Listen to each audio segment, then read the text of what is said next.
Hello दोस्तों, नमस्ते। स्वागत है आप लोगों का हमारे यूट्यूब चैनल हिंदी स्टोरी में। आज हम लोग हमारे मुंशी प्रेमचंद जी द्वारा रचित निर्मला उपन्यास का भाग 2 एपिसोड 2 देखने वाले हैं। अगले एपिसोड में हम लोगों ने निर्मला उपन्यास का भाग 1, भाग 2, भाग 3, भाग 4 कवर किए थे और इस उपन्यास में हम लोगों ने जहाँ तक कोशिश मेरा है भाग 5, भाग 6, भाग 7, भाग 8 तक कवर करेंगे और पूरी तरह से इन सभी को वाचन आप लोगों के द्वारा प्रस्तुत करेंगे। तो चलिए बिना लेट किए हुए हम लोग उपन्यास शुरू करते हैं। निर्मला उपन्यास प्रेमचंद जी द्वारा रचित अध्याय 5। मनसाराम के जाने के बाद घर सूना हो गया। दोनों छोटे लड़के उसी स्कूल में पढ़ते थे। निर्मला रोज उनसे मनसाराम का हाल पूछती। आशा थी कि छुट्टी के दिन वह आएगा, लेकिन जब छुट्टी के दिन गुजर गए और वह ना आया तो निर्मला की तबीयत घबराने लगी। उसने उसके लिए मूंग की लड्डू बना रखे थे। सोमवार का प्रातः भूंगी के द्वारा लड्डू देकर मदरसा भेजा। 9 बजे भूंगी लौट आई। मनसाराम ने लड्डू जयो का तयो लौटा दिए। निर्मला ने पूछा, पहले से कुछ हरे हुए हैं रे? भूंगी, हरे वरे तो नहीं हुए और सूख गए हैं। निर्मला, क्या जी अच्छा नहीं है?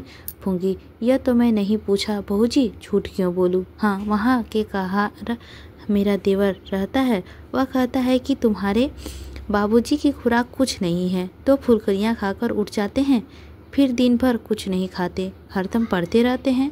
निर्मला, तूने पूछा नहीं लड्डू क्यों नहीं लौटा देते हो? भूंगी, बहू जी झूठ क्यों बोलूं? यह पूछने की तो मुझे सूध ही नहीं रही। हाँ, यह कहते थे कि अब तो यहाँ कभी ना आना, ना मेरे लिए कोई चीज़ लाना और ना बहू जी के लिए कह देना मेरे पास कोई चीज़ चिट्ठी पत्री ना भेजे, लड़कों से भी मेरे पास कोई संदेशा ना भेजे, और एक बात कहीं कि मेरे मुंह से निकला नहीं सकता। फिर रोने लगी। निर्मला, कौन सी बात थी वह? तो कह तो। भूंगी, क्या कहूँ? कहते थे मेरे जीने का अधिकार है। यही कहकर रोने लगी। निर्मला के मुंह से एक ठंडी सांस निकल गई। ऐसा मालूम हुआ मानो कलेजा बैठा जाता है। उसका रोम रोम अंतर्नाद करने लगा। वहाँ बैठी बैठी ना रह सकी, जाकर बिस्तर पर मुंह ढाँप कर लेट गई और फुट फुट कर रोने लगी। वह भी जान गए, जिसके अंतःकरण में बार बार यही आवाज़ गूंजने लगी, वह भी जान गए। भगवान, अब क्या होगा? जिस संदेह का आग में वह भस्म हो रही थी, अब सतगुण वेग से दित करने लगी। उसे अपनी कोई चिंता न थी। जीवन में सुख दुख अब क्या आशा थी जिसकी उसकी लालसा होती है? उसके अपने मन को विचार उसे समझाया था कि मेरे पूर्व कर्मों का प्रायश्चित है। कौन प्राणी ऐसा निर्लज होगा जो इस दशा में बहुत दिन जी सके? कर्तव्य की बेदी पर उसने अपने जीवन और उसकी सारी कामनाएं होम कर दी थी। हृदय रोता था पर मुख में हंसी का रंग भरना पड़ता था। जिसका मुंह देखने को जीना चाहता था, उसके सामने हंसकर बातें करने पड़ते थे। जिस देह का स्पर्श उसे सर्प के शीतल स्पर्श का समान लगता था, उससे अलंकित होकर उसे जितनी घृणा, जितनी मर्म वेदना होती थी, उसे कौन जान सकता था। उस समय उसकी यही इच्छा थी कि धरती फट जाए और मैं उसमें समा जाऊं, लेकिन सारी विवंडाओं अब तक अपने ही मन में रखी थी। अपनी चिंता उसने छोड़ दी थी, लेकिन उस समय अब अत्यानक भयानक हो गई थी। वह अपनी आँखों में मनसाराम का आत्मपीड़ा नहीं देख सकती थी। मनसाराम जैसे मानसवी साहसी युवक पर इस अपेक्ष का जो असर पड़ सकता था, उसकी कल्पना ही से वह प्राण काँप उठते थे। अब चाहे उस पर कितने ही संदेह क्यों ना हो, चाहे उसे आत्महत्या ही क्यों ना करनी पड़े, पर वह चुप नहीं बैठ सकती। मनसाराम की रक्षा करने के लिए वह विकल्प हो उठी। उसने संकोच और लज्जा की चादर उतारकर फेंक देने का निश्चय कर लिया। वकील साहब भोजन करके कचहरी जाने से पहले एक बार उसने अवश्य मिल लिया करते थे। उसके आने का समय हो गया था। आ ही रहे होंगे, यह सोचकर निर्मला द्वार पर खड़ी हो गई और उनका इंतजार करने लगी। लेकिन यह क्या, वह तो बाहर चले जा रहे हैं। गाड़ी जोत कर आ गई। यही हुक्म वह यह दिया करते थे। तो क्या आज वह न आएंगे? बाहर ही बाहर चले जाएंगे? नहीं, ऐसा नहीं होने पाएंगे। उसने भूंगी से कहा, जाकर बाबूजी को बुला ला। कान्हा, एक जरूरी काम है, सुन लीजिए। मुंशी जी जाने को तैयार ही थे। वह संदेशा पाकर अंदर आए, पर कमरे में न आकर वह दूर से ही पूछा, क्या बात है भाई, जल्दी कह दो, मुझे एक जरूरी काम से जाना है। अभी थोड़ी ही देर हुई, हेडमास्टर साहब का एक पत्र आया था कि मनसाराम को ज्वर आ गया है। बेहतर हो कि आप घर ही पर उनका इलाज करें, इसीलिए उधर ही से होता हुआ कचहरी जाऊंगा। उन्हें कोई खास बात तो नहीं कहनी है। निर्मला पर मानव वज्र गिर पड़ा। आंसुओं का आवेश और कंठ स्वर्ग से घोर संग्राम होना पड़ा। दोनों पहले निकलने पर तुले हुए थे। दो में से कोई एक कदम भी पीछे हटाना नहीं चाहता था। कंठ स्वर्ग और दुर्बलताओं और आंसुओं का सबलता देखकर यह निश्चय करना कठिन नहीं था कि एक क्षण यही संग्राम होता रहा और मैदान किसके हाथ रहेगा। आखिर दोनों साथ साथ निकले, लेकिन बाहर आते ही बलवान ने निर्बल को दबा लिया। केवल इतना ही मुंह से निकला, कोई खास बात नहीं है, आप तो उधर ही जा रहे हैं। मुंशी जी, मैंने लड़कों से पूछा, वह तो कहते थे कल बैठे पढ़ रहे थे, आज न जाने क्या हो गया। निर्मला ने आवेश से कांपते हुए कहा, यह सब आप कह रहे हैं? मुंशी जी ने तैयारियों बदलकर कहा, मैं कह रहा हूँ। निर्मला, अपने दिल से पूछिए। मुंशी जी, मैंने तो यही सोचा था कि यहाँ उसका पढ़ने में जी नहीं लगता, वहाँ और लड़कों के साथ खामखा पढ़ेगा ही। यह तो बुरी बात न थी, और मैंने क्या किया? निर्मला, खूब सोचिए, इसीलिए आपने उन्हें वहाँ भेज दिया था। उसके मन में कोई और बात न थी। मुंशी जी जरा हिचकिचाए और अपनी दुर्बलताओं को छिपाने के लिए मुस्कुराने की चेष्टा करके बोले, और क्या बात हो सकती है भला, तुम ही सोचो। निर्मला, खैर यही सही, अब आप कृपया करके उन्हें आज ही लेते आइएगा। वहाँ रहने की उनकी बीमारी और बढ़ जाने का भय है। यहाँ दीदी जी जितनी तमीरदारी करती रहती है, दूसरा नहीं कर सकता। एक क्षण के बाद उसके सिर नीचे करके कहा, मेरे कारण ना लाना चाहते हो तो मुझे घर भेज दीजिए, मैं वहाँ आराम से रहूँगी। मुंशी जी ने इसका कुछ जवाब ना दिया, बाहर चले गए और एक क्षण में गाड़ी स्कूल की ओर चली। मन, तेरी गति कितनी विचित्र है, कितनी रहस्य से भरी हुई, कितनी तू कितनी जल्द रंग बदलता है। इस काला को तू निपुण है। आतिशबाजी की चिरखी को भी रंग बदलते कुछ देरी लगती है, पर तूने रंग बदलने में उसका अलक्ष्य समय ही नहीं लगता। जहाँ अभी वात्सल्य था, वहाँ कभी संदेह का आसन जमा लिया। वह सोचते थे कि कहीं उसे बहाना तो नहीं किया है। मनसाराम 2 दिन तक गहरी चिंता में डूबा रहा। बार बार अपनी माता की याद आती। ना खाना अच्छा लगता, ना पढ़ने में जी अच्छा लगता। उसकी काया पलट हो गई थी। 2 दिन गुजर गए और छात्रावास में रहते हुए भी उसने अभी तक काम ना किया जो स्कूल के मास्टरों ने घर से कर लेने के लिए दिया था। परिणाम स्वरूप उसे बेंच पर खड़ा रखना पड़ा। जो बात कभी ना हुई थी वह आज हो गई। वह असहाय अपमान भी उसे सहना पड़ा। तीसरे दिन इन्हीं चिंताओं में मग्न हुआ। अपने मन में समझा रहा था, कहाँ संसार में अकेले मेरी ही माता मरी है। विस्मिताएं तो सभी इसी प्रकार की होती है। मेरे साथ कोई नई बात तो नहीं थी। अब मुझे पुरुषों की भांति द्विगुण परिश्रम से अपना काम करना चाहिए। जैसे माता पिता राजी रहे, वैसे उन्हें राजी रखना चाहिए। इस साल अगर छात्रवृत्ति मिल गई तो मुझे घर से कुछ लेने की ज़रूरत ना रहेगी। कितने ही लड़के अपने ही बल पर बड़ी बड़ी उपलब्धियां प्राप्त करते हैं। भाग्य के नाम पर रोने कोसने से क्या होगा। इतने में जियाराम आकर खड़ा हो गया। मनसाराम ने पूछा, घर का क्या हाल है जिया? नहीं, अम्मा जी तो बहुत पसंद होगी। जियाराम, उनके मन का हाल तो मैं नहीं जानता, लेकिन जब से तुम आए हो उन्होंने 1 जून की खाना भी नहीं खाया। जब देखो तब रोया करती है। जब बाबूजी आते हैं तब अलबलाता हंसने लगती है। तुम क्यों आए? मैं तो शाम को ही अपनी किताबें संभाली, यही तुम्हारे साथ रहना चाहता था। चुंगी चुड़ैल ने जाकर अम्मा जी से कह दिया। बाबूजी बैठे थे, उसके सामने ही अम्मा जी ने आकर मेरी किताबें छीन ली और रोकर बोली, तुम भी चले जाओगे तो मैं इस घर में कौन रहेगा? अगर मेरे कारण तुम लोग घर छोड़ कर भागे जा रहे हो तो लो मैं ही कहीं चली जाती हूँ। मैंने झलझलाया हुआ था कि बाबूजी अब भी ना थे। बिगड़कर बोला, आप क्यों कहीं चली जाएंगी क्या? आपको तो घर है, आपका तो घर है, आप आराम से रहिए। खैर तो हम ही लोग हैं, हम ना रहेंगे अब तब तो आपको आराम आराम ही होगा। मनसाराम, तुमने खूब कहा, बहुत ही अच्छा कहा। इस पर और भी झुँझलाई होगी और जाकर बाबूजी से शिकायत की होगी। जियाराम, नहीं, यह कुछ नहीं हुआ। बेचारी ज़मीन पर बैठकर रोने लगी। मुझे भी करुणा आ गई, मैं भी रो पड़ा। उन्होंने आंचल से मेरे आंसू पोंछे और बोली, जिया, मैं ईश्वर को साक्षी देकर कहती हूँ कि तुम्हारे भैया को मैं कोई भी विषय में तुम्हारे बाबूजी से एक शब्द भी नहीं कहा। मेरे भाग्य में कलंक लिखा हुआ है, वही भाग भोग रही हूँ। फिर और न जाने क्या क्या। मेरी जो समझ में आया, कुछ बाबूजी की बात थी।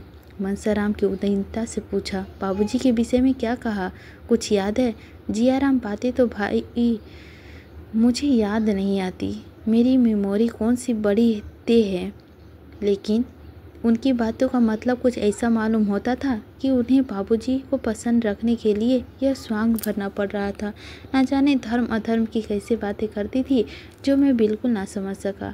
मुझे तो अब इसका विश्वास आ गया और उनकी इच्छा उन्हें यहाँ भेजना की ना थी। मनसाराम, तुम इन चालों का मतलब नहीं समझ सकते, यह बहुत गहरी चालें हैं। जियाराम, तुम्हारी समझ में होगी, मेरी समझ में नहीं है। मनसाराम, जब तुम ज्योमेट्री नहीं समझ सकते तो इन बातों को क्या समझ सकोगे? उस रात को जब मुझे खाना खाने के लिए बुलाए आई थी और उसने आग्रह पर भी मैं नहीं तैयार होकर गया था, उस वक्त बाबूजी को देखते ही उन्होंने जो कोना बदला, वह क्या मैं कभी नहीं भूल सकता हूँ। जियाराम, यही बात तो मेरी समझ में नहीं आती। अभी कल ही मैं यहाँ से गया तो लगी तुम्हारा हाल पूछने। मैंने कहा, वह तो कहते हैं कि अब कभी इस घर में कदम ना रखूँगा। मैंने कुछ झूठ तो नहीं कहा, तुमने मुझसे कहा था ही ना, बोलो। इतना सुनना था कि फूट फूट कर रोने लगी। मैं दिल में से बहुत पछताया कि कहाँ से कहाँ मैंने यह बात कह दी। बार बार यही कहती थी, क्या वह मेरे कारण घर छोड़ देंगे? मुझसे इतने नाराज हैं, चले गए और मुझसे मिले तक नहीं। खाना तैयार था, खाए तक नहीं, आए तक नहीं। हाय, मैं क्या बताऊं किस विपत्ति में हूँ। इतने में बाबूजी आ गए। बस तुरंत आके पोंछकर मुस्कुराती हुई उसके पास चली गई। यह बात मेरी समझ में नहीं आती। आज मुझे बड़ी मिन्नतें की उसको साथ लेते आना। आज मैं तुम्हें खींच ले चलूँगा।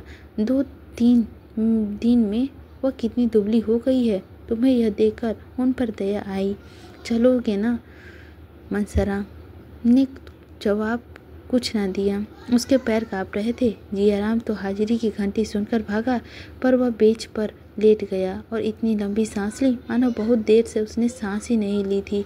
उसके मुख में दूरस्थ वेदना में डूबे हुए शब्द निकले, हाय ईश्वर, इस नाम के सिवा उसे अपना जीवन निराधार मालूम होता था। इस एक उच्छ्वासन में कितना नैराश्य था, कितना संवेदना, कितनी करुणा, कितनी दिन प्रार्थना भरी हुई थी, इसका कौन अनुमान कर सकता था। अब सारा रहस्य उसकी समझ में आ गया था और बार बार उसका पीड़ित हृदय अंतर्नाद कर रहा था। हाय ईश्वर, इतना घोर कलंक, क्या जीवन में इसकी बड़ी विपत्ति की कल्पना की जा सकती है? क्या संसार में इससे घोरतम नीचता की कल्पना हो सकती है? आज तक किसी पिता ने अपने पुत्र को इतना निर्दय कलंक न लगाया होगा, जिसके चरित्र में सभी प्रशंसा करते थे, जो अन्य युवकों के लिए आदर्श समझा जाता है, जिसने कभी अपवित्र विचारों के अपने पास नहीं पटकारने दिया, उसी पर यह घोरतम कलंक। मनसाराम को ऐसा मालूम हुआ मानो उसका दिल फटा जाता है। दूसरी घंटी भी बज गई। लड़के अपने अपने कमरे में गए, पर मनसाराम हथेली पर गाल रखे अभी अनिमेष नेत्रों से भूमि की ओर देख रहा था, मानो उसका सर्व जलमग्न हो गया हो, मानो वह किसी को मुंह ना दिखा सकता हो। स्कूल में गैर हाजिरी हो जाएगी, जुर्माना हो जाएगा, इसकी उसे चिंता नहीं। जब उसका सर्व लूट गया तो वह उन छोटी छोटी बातों का क्या भय। इतना बड़ा कलंक लगने पर भी अगर जीता रहूं तो मेरे जीने को धिक्कार है। उसी दिवेश में की दशा में वह चिल्ला पड़ा, माताजी तुम कहाँ हो? तुम्हारा बेटा जिस पर तुम प्राण देती थी, जिसे तुम अपने जीवन का आधार समझती थी, आज वह घोर संकट में है। उसी का पिता उसके गर्दन पर छोड़ी फेर रहा है। हाय तुम कहाँ हो? मनसाराम फिर शांत चित्त से सोचने लगा, मुझ पर यह संदेह क्यों हो रहा है? इसका क्या कारण है? मुझसे ऐसी कौन सी बात हुई उन्होंने देखी जिससे उन्हें यह संदेह हुआ? वह हमारे पिता हैं, मेरे शत्रु नहीं हैं, जो अन्याय से मुझ पर ये अपराध लगाने बैठ गए हैं। जरूर उन्होंने कोई न कोई बात देखी या सुनी है। उसका मुझ पर कितना संदेह था। मेरे बगैर भोजन न करते थे, वही मेरे शत्रु हो जाएं, यह बात अकर्णन नहीं हो सकता। अच्छा, इस संदेह का एक बीजारोपण किस दिन हुआ? मुझे बोर्डिंग स्कूल में ठहराने की बात के पीछे की है। उसी दिन रात को वह मेरे कमरे में आकर मेरी परीक्षा लेने लगे थे। उसी दिन की तैयारियां बदली हुई थी। उस दिन ऐसी कौन सी बात हुई जो अप्रिय लगी हो? मैं नई अम्मा को कुछ खाने से मांगने गया था। बाबूजी उस समय वहाँ बैठे थे। हाँ, याद आई। उसी वक्त उसका चेहरा तमतमा गया। उसी दिन से नई अम्मा ने मुझसे पढ़ना छोड़ दिया। अगर मैं जानता मेरा घर में आना जाना, अम्मा जी का कुछ कहना सुनना और उन्हें पढ़ना लिखना पिताजी को बुरा लगता है, तो आज क्या यह नौबत आती? और नई अम्मा, उन पर क्या बीत रही होगी? मनसाराम ने अब तक निर्मला की ओर ध्यान नहीं दिया था। निर्मला का ध्यान आते ही उसने रोए खड़े हो गए थे। हाय, उनका सरल स्नेहशील हृदय यह आघात कैसे सह सकेगा? हाय, मैं कितना भ्रम में था। मैं उसके स्नेह का कुशल समझता था। मुझे क्या मालूम था कि उन्होंने पिताजी का भ्रम शांत करने के लिए मेरे प्रति इतना कटु व्यवहार करना पड़ता है। आह, मैंने उन पर कितना अन्याय किया था। उनकी दशा तो मुझसे भी खराब हो रही होगी। मैं तो चला आया, मगर वह कहाँ जाएगी? जिया कहता है उन्होंने 2 दिन से भोजन नहीं किया, हरदम रोया करती है। कैसे जाकर समझाऊं? वह इस अभागे के पीछे क्यों अपने सिर की विपत्ति ले रही है? वह बार बार मेरा हाल चाल पूछती है, क्यों बार बार मुझे बुलाती है? कैसे कह दूं कि माता, मुझे तुमसे जरा भी शिकायत नहीं, मेरा दिल तुम्हारी तरफ से साफ है। वह अब बैठा रो रही होगी। कितना बड़ा अनर्थ है। बाबूजी को यह क्या हो गया है? क्या इसीलिए विवाह किया था? एक बालिका की हत्या करने के लिए ही लाए थे? इस कोमल पुष्प की मसल डालने के लिए ही तोड़ा था? उनका उद्धार कैसे होगा? उस नीरा अपराधिनी के मुंह केस उज्जवल होगा। उन्हें केवल मेरे साथ सनी का व्यवहार करने के लिए यह दंड दिया जा रहा है। उनकी सज्जनता को उन्हें यह उपहार मिल रहा है। मैं उन्हें इस प्रकार निर्दय अगाध सत्य देखकर बैठ रहूँगा? अपनी मान रक्षा के लिए नहीं सही, अपनी आत्मरक्षा के लिए इन प्राणों को बलिदान करना पड़ेगा। इसके सिवाय उद्धार को कोई उपाय नहीं। आह, दिल में कैसे कैसे अपमान थे, वे सब खाक में मिला देने होंगे। एक सती पर संदेह किया जा रहा है और मेरे कारण मुझे अपने प्राणों से उनकी रक्षा करना होगा। यही मेरा कर्तव्य है, इसी में सच्ची वीरता है। माता, मैं अपने रक्त से इस कलीमा को धो दूंगा। इसी में मेरा और तुम्हारा दोनों का कल्याण है। वह दिन भर इन्हीं विचारों में डूबा रहा। शाम को उसने दोनों भाई आकर घर चलने के लिए आग्रह करने लगे। सियाराम, चलते क्यों नहीं? मेरे भैया जी, चलो ना। मनसाराम, मुझे फुर्सत नहीं है कि तुम्हारे कहने से चला जाऊंगा। जियाराम, आखिर कल तो इतवार ही है। मनसर, इतवार है तो भी काम है। जियाराम, अच्छा कल आओगे ना? मनसाराम, नहीं, कल मुझे एक मैच में जाना है। सियाराम, अम्मा जी मूंग की लड्डू बना रही है, ना चलोगे तो एक भी ना पाओगे। हम तुम मिल के खा जाएंगे। जिया, इन्हें ना देंगे। जियाराम, भैया, अगर तुम कल ना आ गए तो शायद अम्मा जी यहीं चली आए। मनसाराम, सच? नहीं, ऐसे क्यों करेगी? यहाँ आई तो बड़ी परेशानी होगी। तुम कह देना वह कहीं मैच देखने गए हैं। जियाराम, मैं झूठ बोलने लगा। मैं कह दूंगा वह मुंह फुलाए बैठे थे, देख लें उनके साथ लाता हूँ कि नहीं। सियाराम, हम कह देंगे कि आज पढ़ने नहीं गए, पड़े पड़े सोते रहे। मनसाराम ने इन दूतों को कल आने का वादा करके गला छुड़ाया। जब दोनों चले गए तो फिर चिंता में डूबा। रात भर उसे करवट बदलते गुजरी। छुट्टी के दिन भी बैठे बैठे कट गया। उसे दिन भर शंका होती रहती कि कहीं अम्मा जी सचमुच न आ जाए। किसी गाड़ी की खड़खड़ाहट सुनता तो उसका कलेजा धक धक करने लगता, कहीं से आ तो नहीं गई। छात्रावास में एक छोटा सा औषधालय था। एक डॉक्टर साहब संध्या समय 1 घंटे के लिए आ जाया करते थे। अगर कोई लड़का बीमार होता तो उसे दवा देते। आज वह आए तो मनसाराम कुछ सोचता हुआ उसके पास जाकर खड़ा हो गया। वह मनसाराम को अच्छी तरह से जानता था। उसे देखकर आश्चर्य से बोला, यह तुम्हारी क्या हालत हो गई है जी? तुम तो मानो गले जा रहे हो। कहीं बाजार का तो चस्का नहीं पड़ गया है? आखिर तुम्हें क्या हुआ, जरा यह तो बताओ। मनसाराम ने मुस्कुराकर मुझे कहा, मुझे जिंदगी का रोग नहीं, आपके पास इसकी भी कोई दवा है? डॉक्टर, मैं तुम्हारी परीक्षा करना चाहता हूँ। तुम्हारी सूरत ही बदल गई है, पहचानने में भी नहीं आता। यह कहकर उन्होंने मनसाराम का हाथ पकड़ लिया और छाती, पीठ, आंखें, जीभ सब बारी बारी से देखी। सब चिंतित होकर बोले, वकील साहब से आज मैं भी मिलूँगा। तुम्हें थाइसीन हो रहा है, सारे लक्षण उसी के हैं।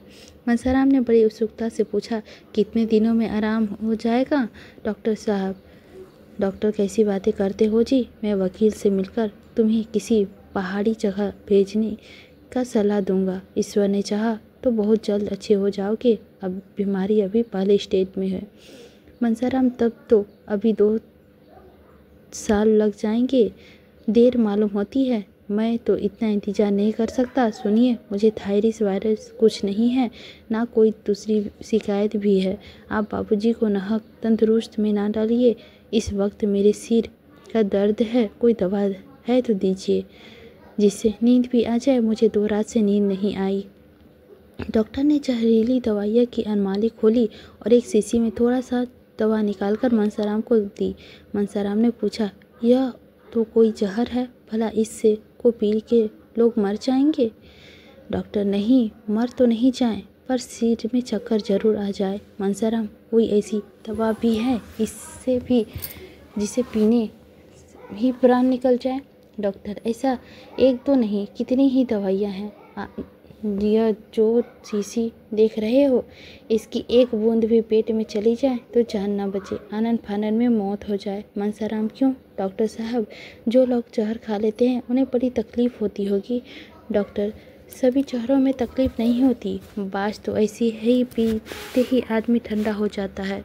यह शीशी किसी किस्म की है, यह पीते ही आदमी बेहोश हो जाता है, फिर उसे होश नहीं आता। मनसाराम ने सोचा, तब तो प्राण देना बहुत आसान है, फिर क्यों लोग इतना डरते हैं? यह शीशी कैसे मिलेगी?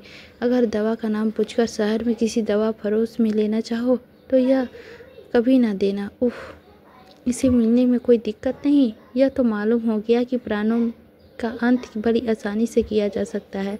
मनसाराम इतना प्रसन्न हुआ मानो कोई इनाम पा गया हो। उसके दिल पर बोझ सा हट गया। चिंता की मेघ राशि जो सिर पर मंडरा रही थी छिन्न भिन्न हो गई। महीनों बाद आज उसके एक सुपुर्दी सा अनुभव हुआ। लड़के थिएटर देखने जा रहे थे। निरीक्षक से आज्ञा ले ली थी। मनसाराम भी उसके साथ थिएटर देखने चला गया।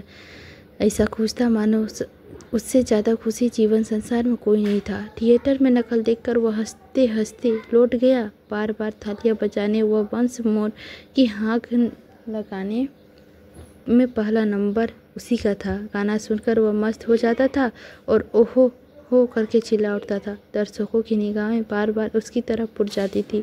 थिएटर के पात्र भी उसी की ओर ताकने लगते थे। यह जानने में को उत्सुक थे कि कौन वहाँ से इतनी रसिक और भावुक है। उसके मित्रों की उसकी उछलता और आश्चर्य हो रहा था। वह बहुत ही शांतिचित गंभीर स्वभाव का युवक था। आज वह क्यों इतने हर्षशील हो गया है? क्यों उसके विनोद पर बराबर नहीं है?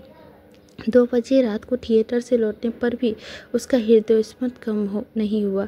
उसने एक लड़के की चारपाई उलट दी, कई लड़कों के कमरे के द्वार बाहर से बंद कर दिए और उन्हें भीतर से ही खटखट करते सुनकर हंसता रहा।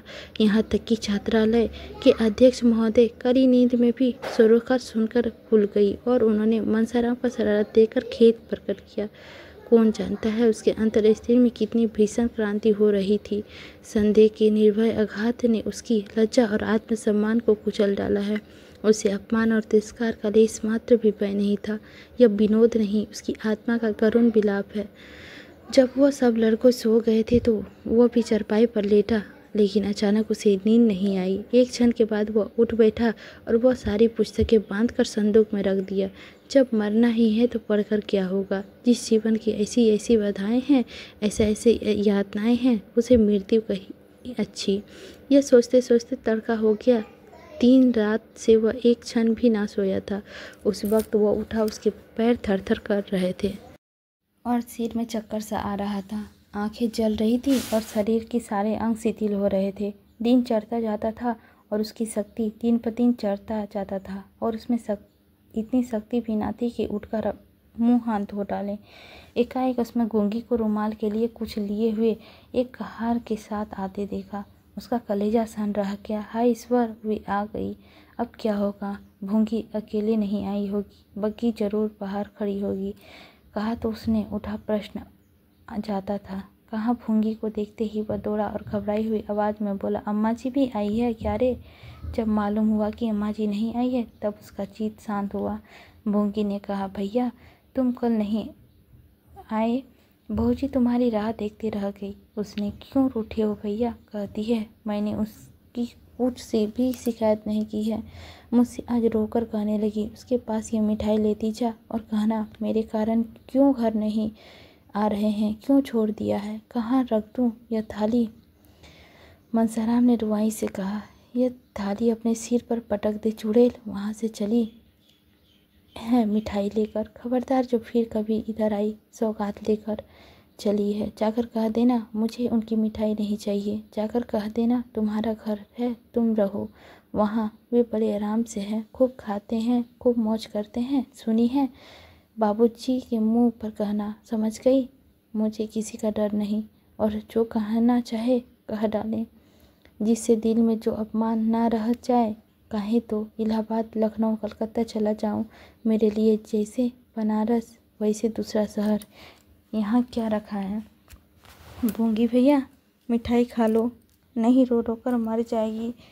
सच मानो रो रो कर मर जाएगी। मनसाराम ने आंसुओं को उठाते हुए बेग को दबाकर कहा, मर जाएगी मेरी बला से। कौन मुझे बड़ा सुख दे दिया है जिसके लिए मैं पछताऊं।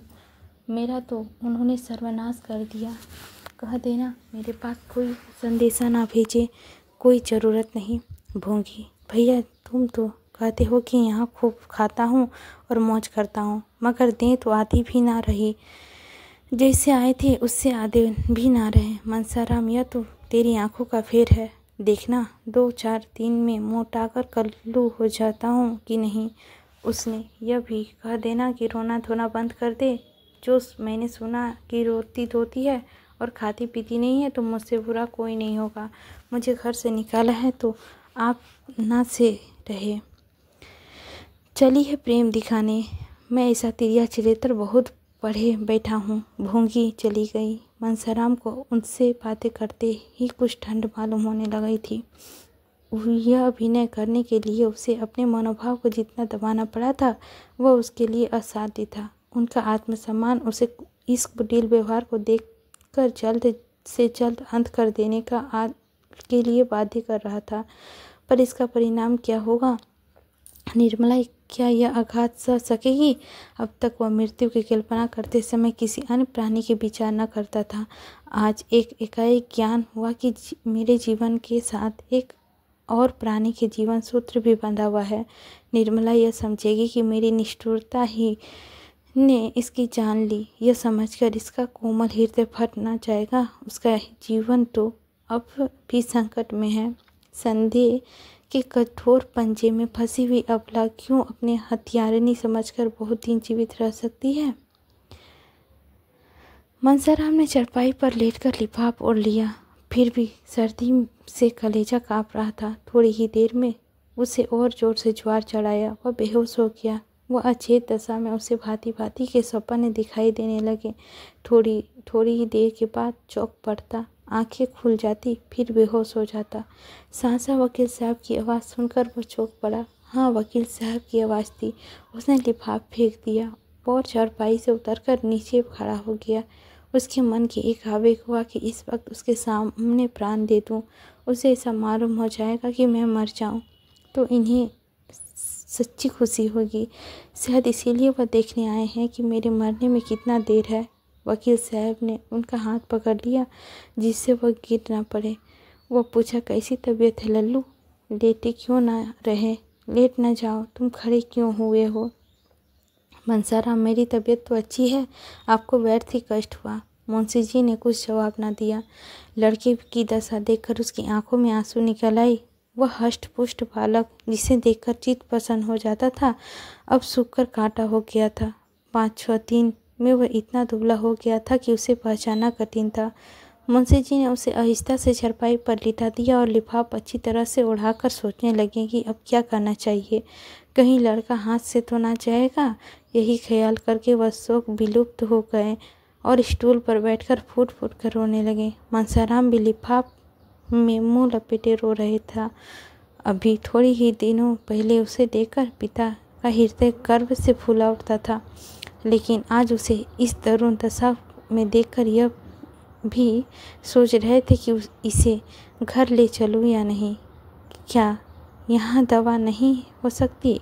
मैं यहाँ 24 घंटे बैठा रहूँगा। डॉक्टर साहब यहाँ है ही, कोई दिक्कत ना होगी। घर ले चलने से कोई बाधाएं दिखाई देती है।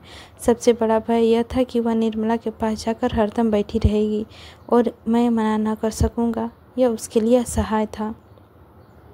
इतने में अध्यक्ष ने आकर कहा, मैं तो समझता हूँ कि आप इन्हें अपने साथ ले जाएं। गाड़ी है ही, कोई तकलीफ ना होगी। यहाँ अच्छी तरह से देखभाल ना हो सकेगी। मुंशी जी कहा, हाँ, आया तो मैं इसी ख्याल से था, लेकिन इसकी हालत बहुत ही नाजुक मालूम होती है। जरा सी असावधानी होने पर सर शाम हो जाने का भय है। अध्यक्ष, यहाँ से इन्हें ले जाने की में ही थोड़ी सी दिक्कत ज़रूर है, लेकिन यह तो आप खुद सोच सकते हैं कि घर पर जो आराम मिल सकता है वह यहाँ किसी तरह नहीं मिल सकता। इसके अतिरिक्त किसी बीमार लड़के के यहाँ रहना नियम विरुद्ध भी है। मुंशी जी, कहिए तो मैं हेडमास्टर की आज्ञा ले लूँ। मुझे इनका यहाँ से इस हालत में ले जाना किसी तरह मुनासिब नहीं मालूम होता। अध्यक्ष ने हेडमास्टर का नाम सुना तो समझे कि यह माँ से धमकी दे रहा है।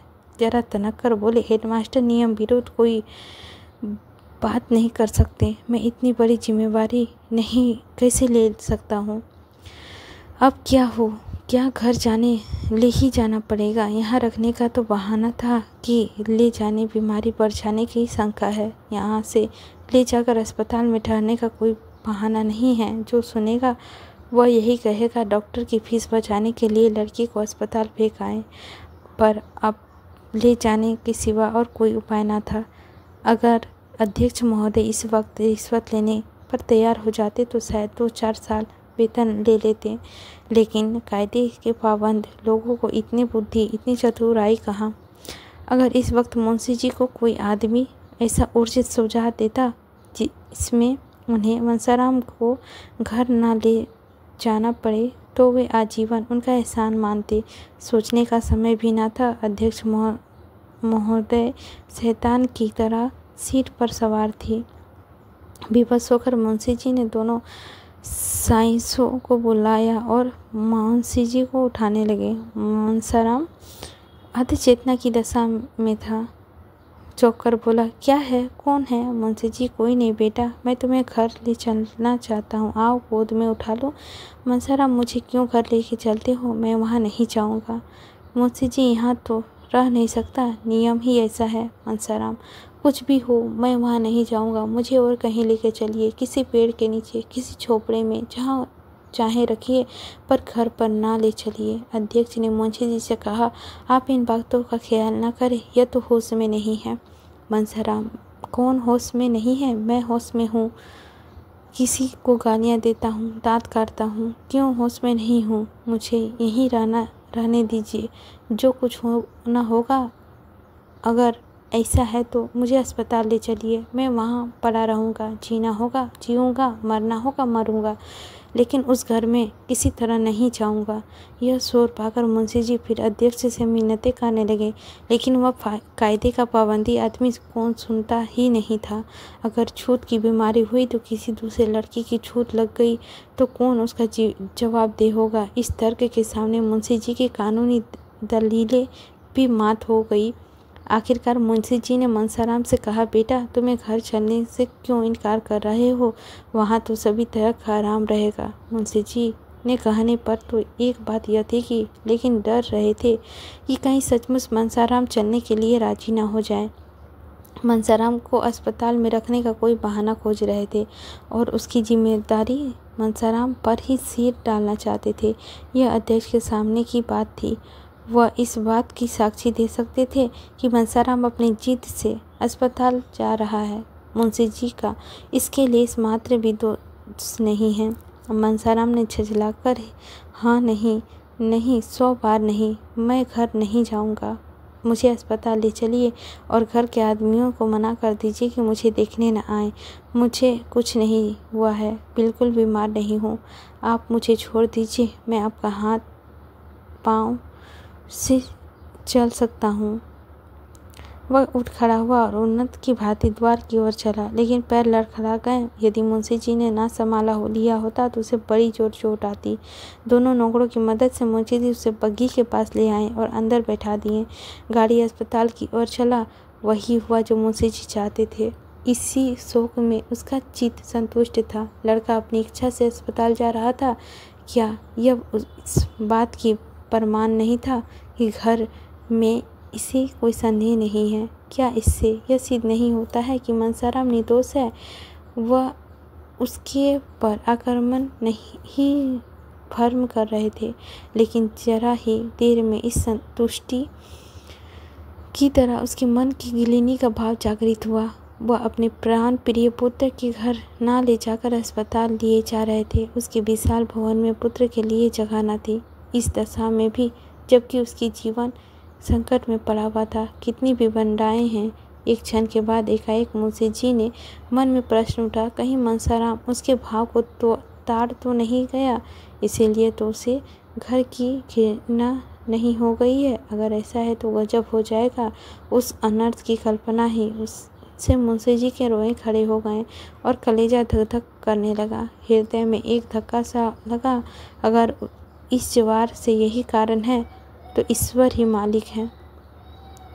इस समय उसकी दशा अत्यंत दयनीय थी। वह आग जो उन्होंने अपने ठुठुरे हुए हाथों से सेकने के लिए जलाई थी, अब उसके घर में लगी जा रही थी। इस करुण शोक, पश्चाताप और शंका से उसकी चित्त घबरा उठा। इसकी गुप्त रोदन की ध्वनि बाहर निकल सकती तो सुनने वाले रो पड़ते, उसके आंसू बाहर निकल सकते तो उसकी तार बन जाता। उन्होंने पुत्र के विर्ण हिरण मुँह की ओर एक वात्सल्यपूर्ण नेत्रों से देखा। वेदना से विलीन होकर उसे छाती से लगा लिया और इतना रोए कि हिचकी बंद हो गई। सामने अस्पताल का फाटक दिखाई दे रहा था। इसी के साथ हमारा भाग भाई समाप्त होता है अध्याय। अब हम लोग भाग 6 अध्याय की ओर चलते हैं। मुंशी तोताराम संध्या समय कचहरी से घर पहुँचे तो निर्मला ने पूछा, उन्हें देखा? क्या हाल है? मुंशी जी ने देखा कि निर्मला के मुख में नाम मात्र का भी शोक या न्याय की चीनी नहीं है। उसका बनाव, श्रृंगार और दोनों में भी कुछ गाढ़ा हुआ है। मसलन वह गले में हार ना पहनती थी। वह आज्ञा से वह गले में सौंप दे रही थी। झूमर ने भी तो बहुत प्रेम था। वह भी महीन रेशमी साड़ी के नीचे काले काले केसों के ऊपर फसून के दीपक चमक रहा था। मुंशी जी ने मुंह फेर कर कहा, बीमारी है और क्या हाल बताओ? निर्मला, तुम तो उन्हें यहाँ लेने गए थे।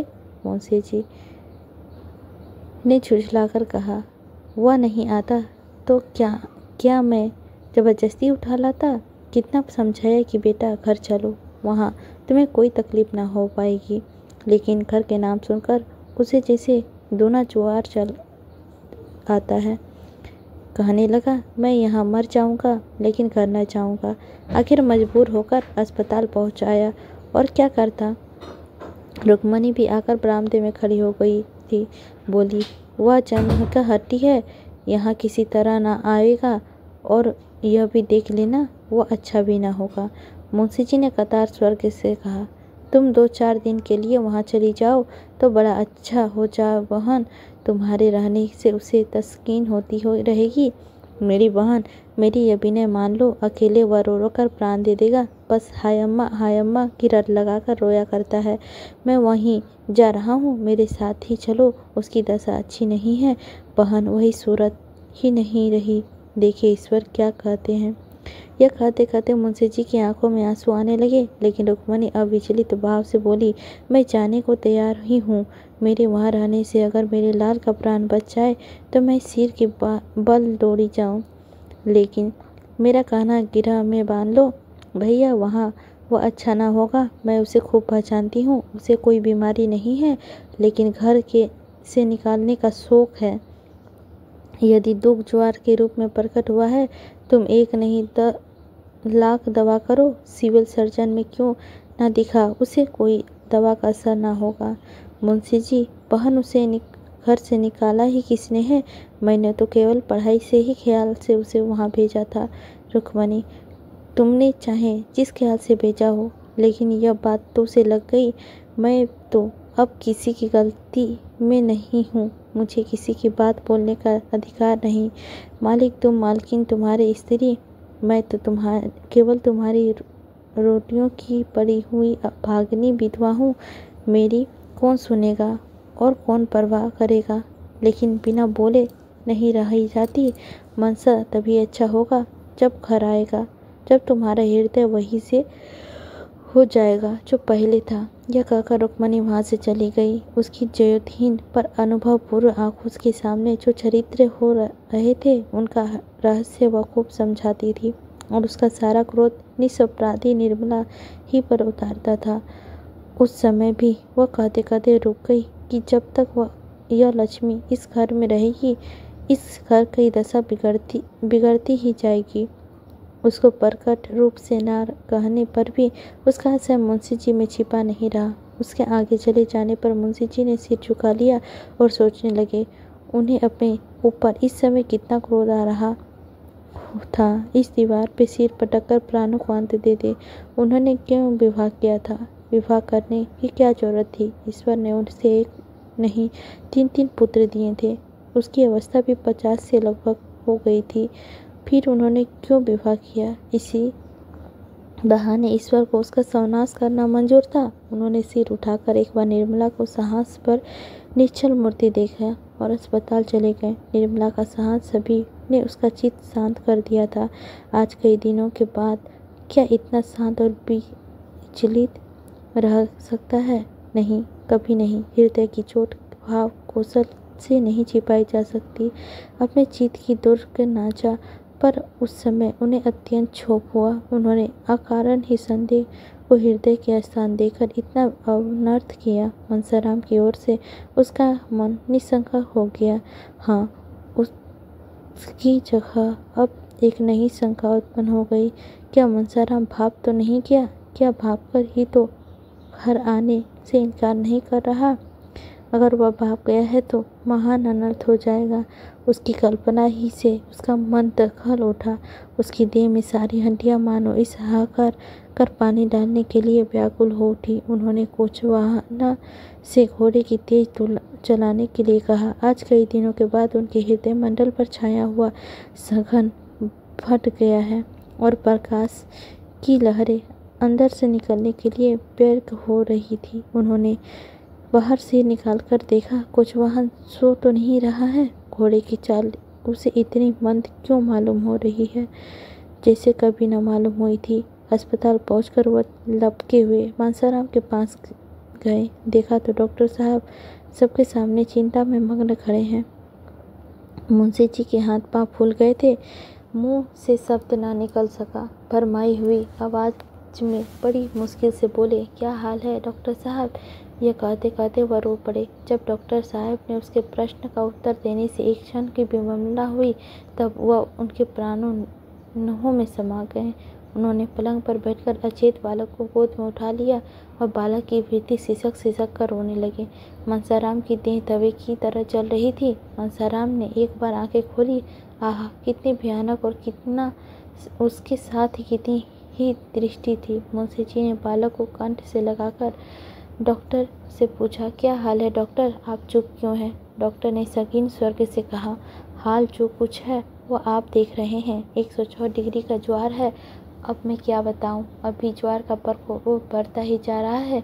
मेरे ये जो कुछ हो सकता था कर रहा हूँ, ईश्वर मालिक है। आपसे जब से आप गए हैं मैं 1 मिनट के लिए यहाँ से नहीं हिला, भोजन तक नहीं कर सका। हालत इतनी नाजुक है कि 1 मिनट में क्या हो जाएगा नहीं कहा जा सकता। यह महाज्वार है, बिल्कुल होश में नहीं है। रह रहकर डिलीशियम की दौरा सा हो जाता है। क्या घर में इन्हें किसी ने कुछ कहा है? बार बार अम्मा जी तुम कहाँ हो, यही आवाज़ मुँह से निकालती है। डॉक्टर साहब यह कह रहे थे कि सहसा मनसाराम उठ बैठ गया कि धक्के से मुंशी जी को चारपाई के नीचे ढकेलकर उन्नत स्वर्ग से बोला, क्यों धमकाते हैं आप?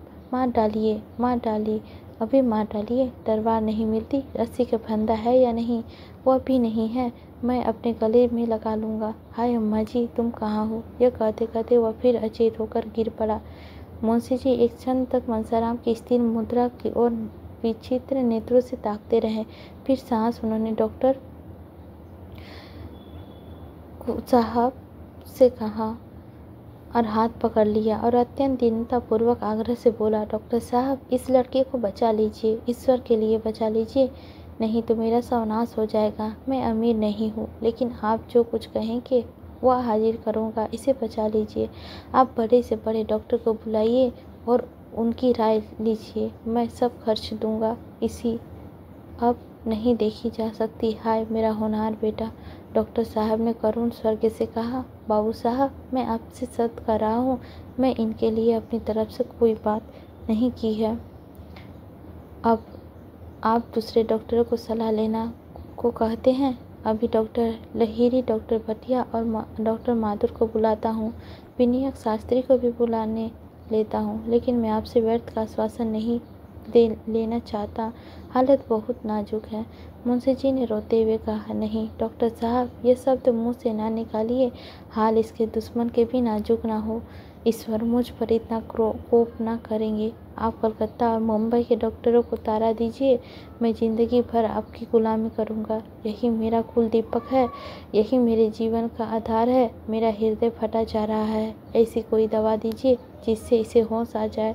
मैं जरा अपने कानों से उसकी बातें तो सुनूं जाऊं, उसे क्या कष्ट हो रहा है। हाय मेरा बच्चा।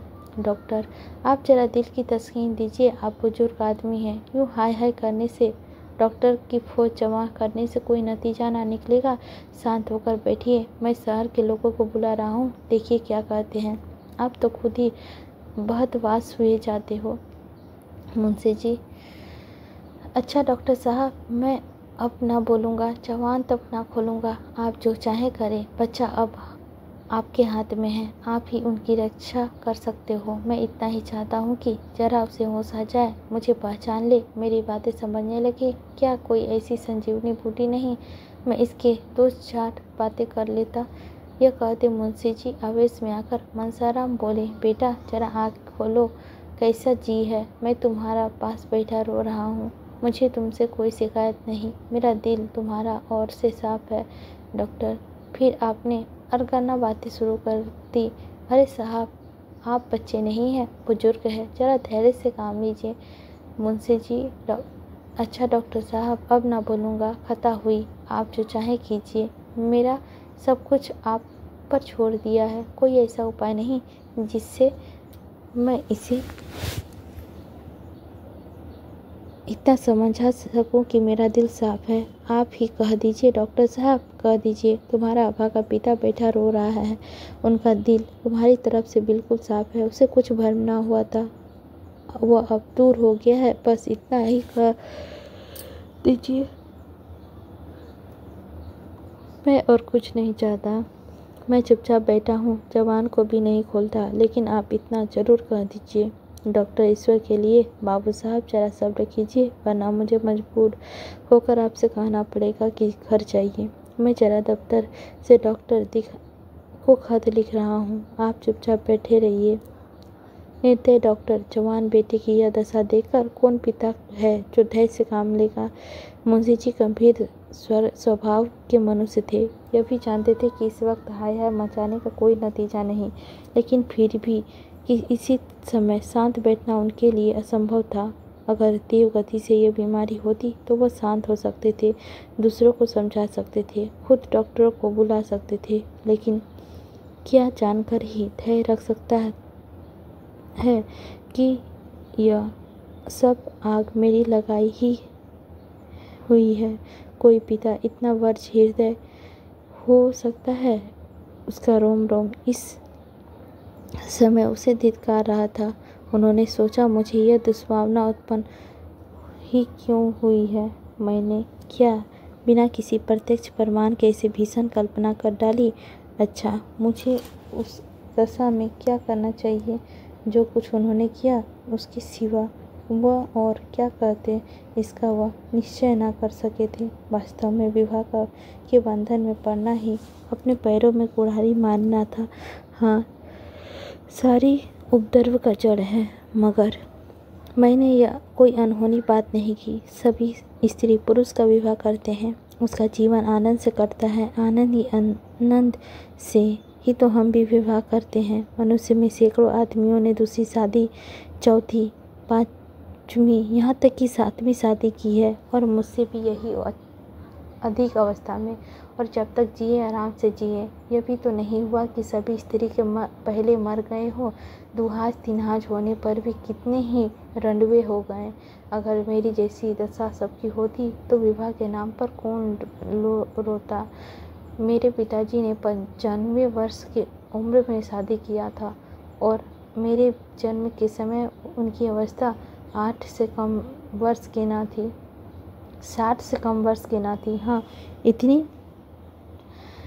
बात जरूर थी तब और अब में कुछ अंतर हो गया है। पहले स्त्रियां पढ़ी लिखी ना होती थी, पति चाहे कैसा भी हो उसे पूर्ण समझती थी।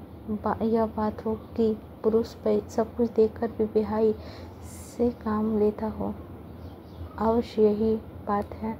जब युवक वृद्धा के साथ प्रसन्न नहीं रह सकती तो युवती क्यों किसी वृद्ध के साथ प्रसन्न रहने लगी। लेकिन मैं तो ऐसे कुछ बुढ़ा ना था, मुझे देखकर कोई 40 से अधिक बता नहीं सकता था।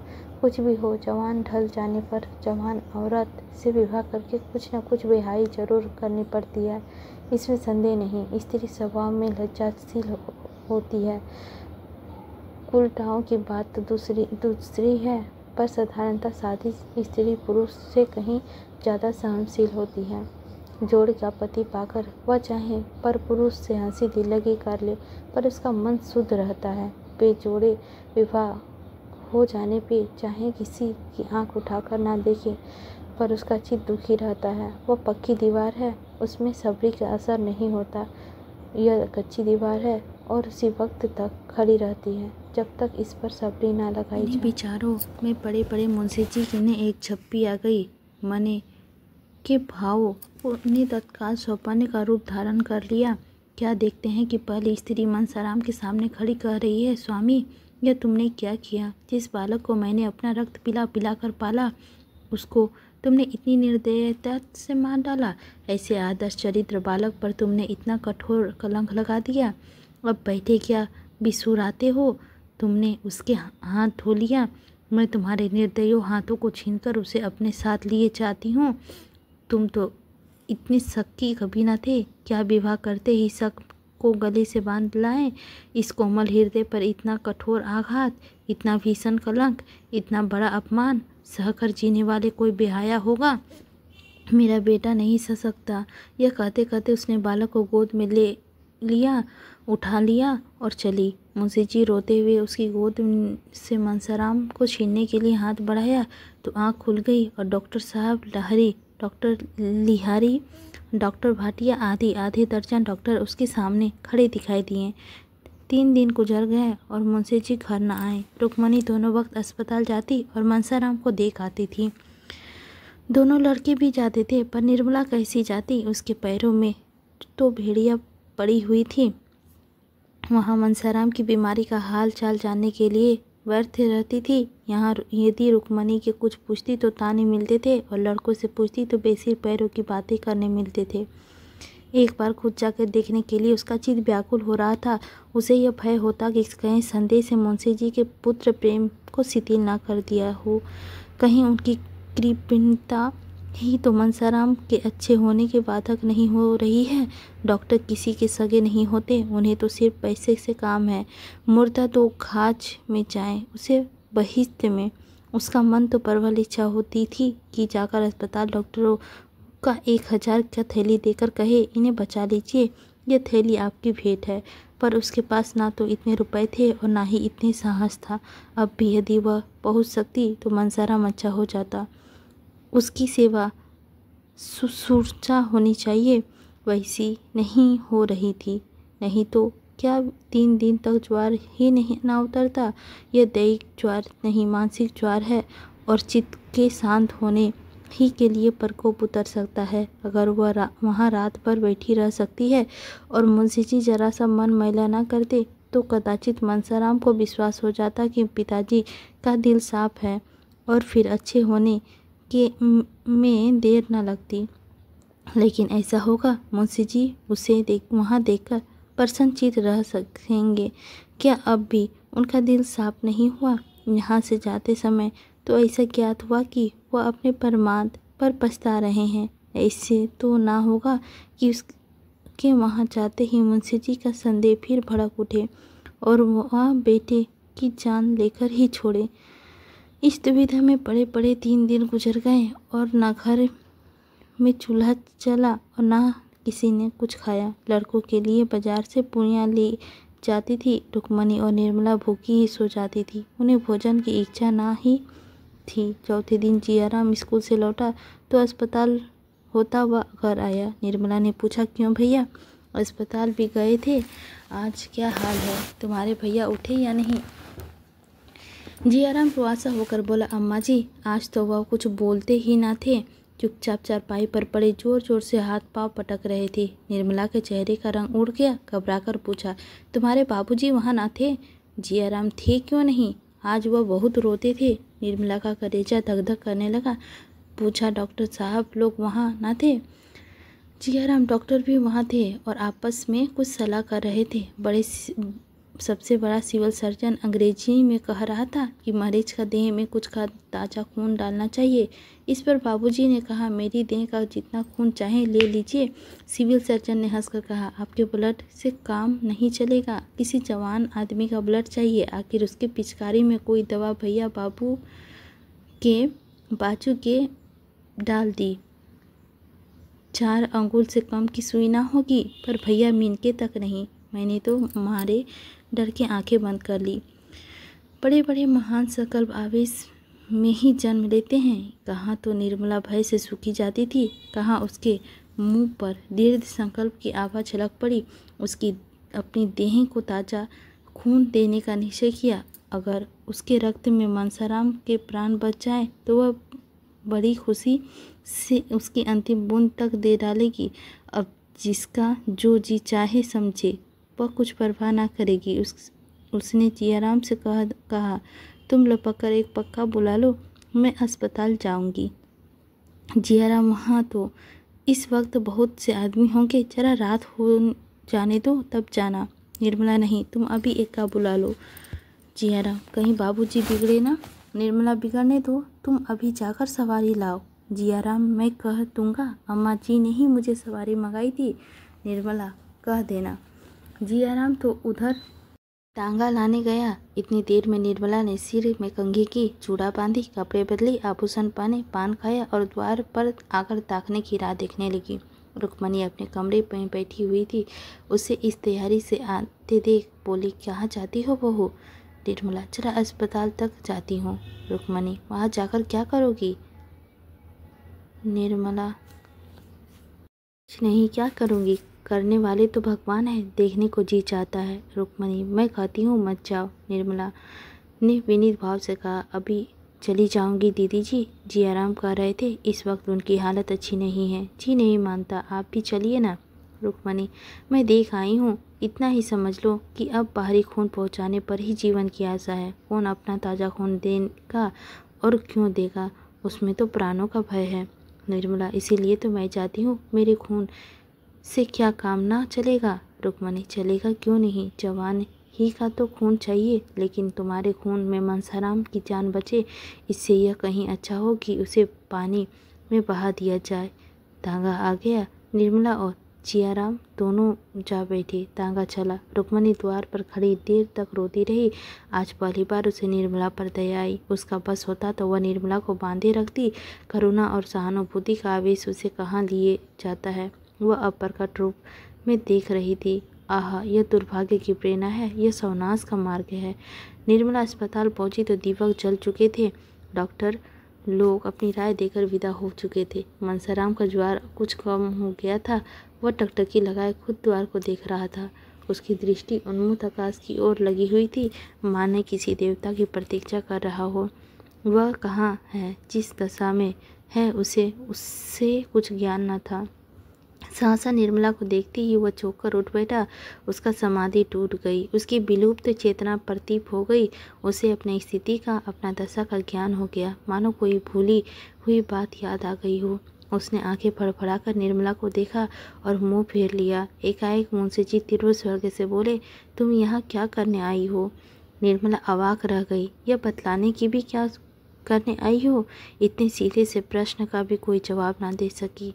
यह क्या करने आई थी। इतना जटिल प्रश्न किसके सामने आया होगा। घर के आदमी बीमार है, उसे देखने आई है। यह क्या बात है, बिना पूछे मालूम ना हो सकती थी। फिर प्रश्न क्यों। वह हतबुद्धि सी खड़ी थी रही, मानो संज्ञाहीन हो गई हो। उसने दोनों लड़कों से मुंशी जी के शोक और संताप की बातें सुनकर यह अनुमान लगा लिया कि अब उसका भी दिल साफ हो गया है। अब उसे ज्ञात हो गया है कि वह भ्रम था। हाँ, वह महाभ्रम था। मगर वह जानती थी कि आंसुओं की दृष्टि ने भी सहने की अग्नि शांत नहीं की तो कदापि न आती। वह कूड़ कूड़ कर मर जाती, घर से पाँव ना निकालती। मुंशी जी ने फिर वही प्रश्न किया, तुम यहाँ क्यों आई हो। निर्मला ने निशंक भाव से उत्तर दिया, आप यहाँ क्या करने आए हैं। मुंशी जी ने नथने फड़फड़ाने लगा। वह छचलाकर चारपाई से उठे और निर्मला को हाथ पकड़कर बोले, तुम्हारा यहाँ आने की कोई ज़रूरत नहीं है। जब मैं बुलाऊं तब आना, समझ गई। अरे यह अनर्थ हुआ। मनसाराम जो चारपाई से हिल भी ना सकता था, उठकर खड़ा हो गया। उग्र निर्मला के पैरों पर गिरकर रोते हुए बोला, अम्मा जी, इस अभागे के लिए आपको इतना व्यर्थ कष्ट हुआ, मैं आपका स्नेह कभी ना भूलूंगा। ईश्वर से मेरी यही प्रार्थना रहेगी कि मेरा पूर्व जन्म आपके गर्भ से हो, जिससे मैं आपका तीर्ण और अतीर्ण हो सकूं। ईश्वर जानता है कि मैं आपको भी माता नहीं समझा, मैं आपको अपनी माता समझता रहा। आपकी उम्र मुझसे बहुत ज़्यादा ना है, लेकिन आप मेरी माता के स्थान पर थी और मैंने आपको सदैव इसी दृष्टि से देखा। अब नहीं बोला जाता अम्मा जी, क्षमा कीजिए, ये अंतिम भेंट है। निर्मला ने आंसू प्रवाह को रोकते हुए कहा, तुम ऐसी बातें क्यों करते हो, 2-4 दिन में अच्छे हो जाओगे। मनसाराम ने क्षीण स्वर से कहा, अब जीने की इच्छा नहीं, न बोलने की शक्ति है। यह कहते कहते मनसाराम अस्वस्थ होकर वहीं जमीन पर लेट गया। निर्मला ने पति की ओर निर्भय नेत्रों से देखते हुए कहा, डॉक्टर ने क्या सलाह दी। मुंशी जी सब के सब भांग खा गए हैं, कहते हैं ताज़ा खून चाहिए। निर्मला, ताज़ा खून मिल जाए तो प्राण रक्षा हो सकती है। मुंशी जी ने निर्मला की ओर तीव्र नेत्रों से देखकर कहा, मैं ईश्वर नहीं हूँ और ना डॉक्टर ही ईश्वर समझता हूँ। निर्मला, ताज़ा खून तो ऐसी अलग से वस्तु नहीं। मुंशी जी, आकाश के तारे भी तो अलव्य नहीं, मूंग के सामने खंदर क्या चीज़ है। निर्मला, मैं अपना खून देने को तैयार हूँ, डॉक्टर को बुलाइए। मुंशी जी ने विस्मित होकर कहा, तुम। निर्मला, हाँ, क्या मेरे खून में कौन सा काम नहीं चलेगा। मुंशी जी, तुम अपना खून दोगी। नहीं, तुम्हारे खून का जरूरत नहीं, इसमें प्राणों का भय है। निर्मला, मेरे प्राण और किस दिन काम आएंगे। मुंशी जी ने सरल नेत्र होकर कहा, नहीं निर्मला, उसका मूल्य अब मेरी निगाहों में बहुत बढ़ गया है। आज तक वह मेरे भोग की वस्तु थी, आज वह मेरी भक्ति की वस्तु है। मैंने तुम्हारे साथ बड़ा अन्याय किया, मुझे क्षमा करो। इसी के साथ हमारा अध्याय 6 समाप्त होता है और हम लोग अब 7वें अध्याय में प्रवेश कर रहे हैं। जो कुछ हो गया, किसी को कुछ न चला गया। डॉक्टर साहब निर्मल की देह की रक्त द्रव की चेष्टा कर रहे थे कि मानसरा अपने अपने पूर्व जन्म वाली चरित्र की अंतिम झलक दिखाकर इस ब्रह्मलोक से विदा हो गए थे। कदाचित इतनी देर तक उसके प्राण प्रमाण पत्र ही की राह देख रहे थे। उसने निष्कलंक सिद्ध प्रश्न बिना वे देह को कैसे त्याग देते थे। अब उनका उद्देश्य पूरा हो गया। मुंशी जी पर आत्मविश्वास और विश्वास कब हुआ? जब हाथ तीर से निकला था, तब मुसफिर ने रवाब की तीर निकाला था। पुत्र शोक ने मुंशी जी के जीवन भार स्वरूप हो गया। उस दिन से फिर उनकी होठों में खुशी नहीं आई। वह जीवन अब उतना वैकल्प सा जीवन था। उदाहरण के तौर पर, मगर दस्तावेज की पैरवी करने के लिए नहीं, केवल दिल बहलाने के लिए घंटे 2 घंटे से वहाँ से निकल कर आए। भोजन कक्ष के कोर मुँह में न जाए। साधारण अच्छी से अच्छी चीज़ पकाती, पर मुंशी जी 2-4 कोर से अधिक ना खा सकते थे। ऐसा खुलासा कि कोर के मुंह से निकला खुलासा। मनसाराम के कमरे की ओर आते ही उनका दिल टुक टुक हो जाता था। जहाँ उनकी आशाओं की दीपक जलता था, वहाँ अब अंधकार छाया हुआ करती थी। उनके 2 बेटे अब भी थे, लेकिन दूध के कारोबार में गिरावट आई तो सोनिया ने क्या भरोसा। जब फलने फूलने वाला वृक्ष गिर गया, नन्हे नन्हे कोचिंग से क्या भरोसा, क्या आशा। यूँ तो जवान बूढ़े सभी मर जाते हैं, लेकिन दुख इस तरह का था कि उन्होंने खुद अपने लड़के की जान ली थी। जिस दम बात याद आई गई तो ऐसा हुआ कि उसकी छाती फट जाएगी, मानो दिल बाहर निकल गया। ससुराल को पति से सच्ची हमदर्दी थी। जहाँ तक हो सका उन्होंने पसंदीदा रेमिमेंस की फिक्र कहानी को भूलकर भी पिछली बातों जबान पर न लाती थी। मुंशी जी मनसाराम की कोई ऐसी चर्चा करते शर्माते थे। उनकी कभी कभी ऐसी इच्छा होती थी कि एक बार लेवल में अपने मन के सारे भाव सेल्यूअल कर दूं, लेकिन लज्जा रोग की पेशकश थी। इस भाग में उन्हें सद्भावना भी नहीं मिलती थी, जो अपनी व्यथा कर दिया से दूसरों को अपने गम की शरीक कर लेने से प्राप्त होती है। मवाद से बाहर न तो मंदिर ही अंदर अपना विष फैलाता था। दिन दिन देह घूमती थी। इधर कुछ दिनों से मनसाराम की औषधि की था याराना हो गया ही थी। फिर भी कभी कभी साक्षात मुंशी जी को समझते थे, कभी कभी अपने साथ हवा के झोंके के लिए खींच ले जाते थे। उनकी महिला से भी 1-2 बार मुलाकात हुई थी। फॉर्म भी कई बार उनके घर आ गई थी, मगर वहाँ से जब लौटती थी तो कई दिनों तक उदास रहती थी। इस दाम्पत्य का सुखमय जीवन देखकर उसकी अपनी दशा पर दुख हुए बिना ही ना रहना था। डॉक्टर साहब को कुल 200 रुपये मिलते थे, पर दोनों में ही दोनों आनंद से रहते थे। घर में केवल एक महरी था। गृहस्थी का एक बहुत सारा काम करने वाली महिला को अपने हाथ में लगाना था। केवल लेवल भी उनकी देह पर बहुत कम था, पर उनकी दोनों से प्यार बहुत करता था। जो धन की तीन के बराबर परवाह नहीं करता। पुरुष को देखने वाली महिला का चेहरा खुला था। महिला को पुरुष देखकर निहाल हो गया। विशालता के घर से धन कहीं अधिक था। आभूषणों से उसकी देह फटी हुई थी। घर में कोई काम करने उन्हें अपने हाथ से नहीं करना था, पर होने वाले दस्तावेज पर भी अधिक सुख था, और सुधा विपणन पर भी अधिक सुखी। सुधा के पास कोई ऐसी वस्तु नहीं थी जो टोकन से के पास थी। उसके सामने उसका अपना वैभव जान पाता था। यहाँ तक कि वह सुधा के घर की ऊंचाई पर शर्माती थी। एक दिन प्रमाणित डॉक्टर साहब से घर आए तो उन्हें बहुत उदास देखकर सुधा से पूछा, बहन आज तुम बहुत उदास हो, वकील साहब की तबीयत तो अच्छी है कि नहीं? निर्भरता क्या कहूँ सुधा, उनके दिन ब दिन खराब होते जा रहे हैं। कुछ कहते नहीं बनते, न जाने ईश्वर का क्या विचार है। सुधा, हमारे बाबूजी कहते हैं उन्हें जलवायु परिवर्तन के लिए जाना है, नहीं तो भयानक रोग खड़ा हो नहीं होगा। कई बार वकील साहब से भी कहा गया है। उन्होंने ये कहा कि मैं तो बहुत अच्छा हूँ, मुझे कोई शिकायत नहीं। आज तुम ही बोलो। परमान, जब डॉक्टर साहब की बात नहीं सुनी तो मेरी क्या सुनेगी? ये कहते हैं कि कहते कोमल आंखों से दबा गई और संकीर्ण था। जहाँ महीनों से उसके हृदय का विकल्प रखा गया था, मुंह से निकल गया। अब तक उसे यह शक छुपा कर रखा था, पर अब ना छुपाया गया। बोली, मेरी बहन के लक्षण कुछ अच्छे नहीं लगते। देखिए भगवान क्या कहते हैं। साधु था, तुमने आज बहुत जोर देकर कहा कि वैकल्पिक जलवायु परिवर्तन होना चाहिए। 2-4 महीने बाहर रहने से कौन सी बड़ी बातें भूल जाएंगे। मैं तो समझता हूँ शायद मकान किराए पर लेकर उसने घर से भी कुछ कम हो जाएगा। तुम कहीं बाहर जाकर भी ना रह सकोगी। यह कौन सा मूल्य है। सरल 8वां मंथ चल रहा है। ये चिंता तो मुझे और भी मार डालती है। मैंने तो उसके लिए ईश्वर से कभी प्रार्थना नहीं की थी। ये भला मेरे सिर पर न जाने क्यों दी। मैं बड़ी अभागनी हूँ बहन। विवाह का 1 महीने पहले अमूर्त का देहांत हो गया था।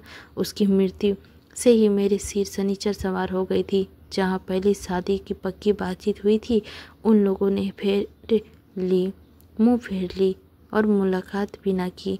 पार्टी अम्मा को हर कर मेरा विवाह यहाँ करना पड़ा। अब छोटी बहन की शादी होने वाली है। देखो उसकी नाव किस घाट पर लगती है। सुधा, पहले विवाह की बातचीत हुई थी। उन लोगों ने बातचीत क्यों की। यह तो निर्मला, यह तो वे ही जाने। क्या पता चल रहा है तो सोने की गठरी कौन देता।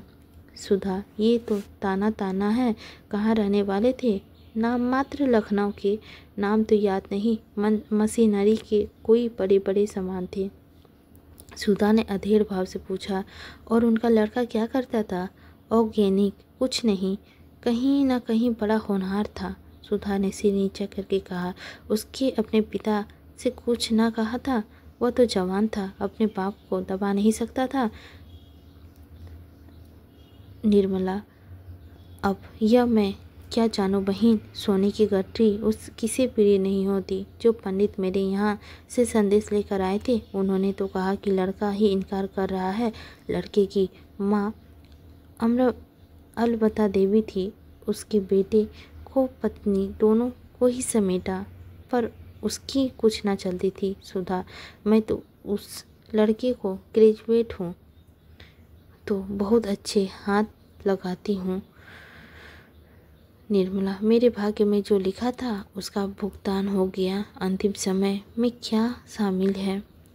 जब डॉक्टर साहब बाहर से आए तो सुधा ने कहा, क्यों जी, तुम उस आदमी इसको क्या कहोगे जो एक जगह विवाह ठीक कर लेगा और बाद में लोभस किसी दूसरी जगह शादी कर लेगा।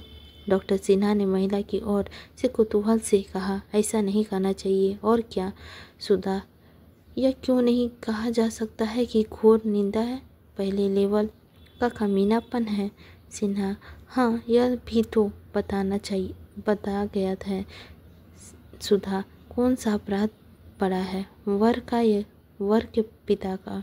सिन्हा, की समझ में अभी तक नहीं आया था। सुधा के इन आदर्शों का काम क्या है। विस्मय से बोले, जैसी स्थिति हो, यदि वह पिता के अधीनस्थ हो तो पिता का ही अपराध समझो। सुधा, शुरू से ही युवा पुरुष के अपना कोई कर्तव्य नहीं है। अगर उसके लिए नए कोड की साजिश हो तो पिता के विरुद्ध करने पर भी उसे रोध होकर बनवाती है।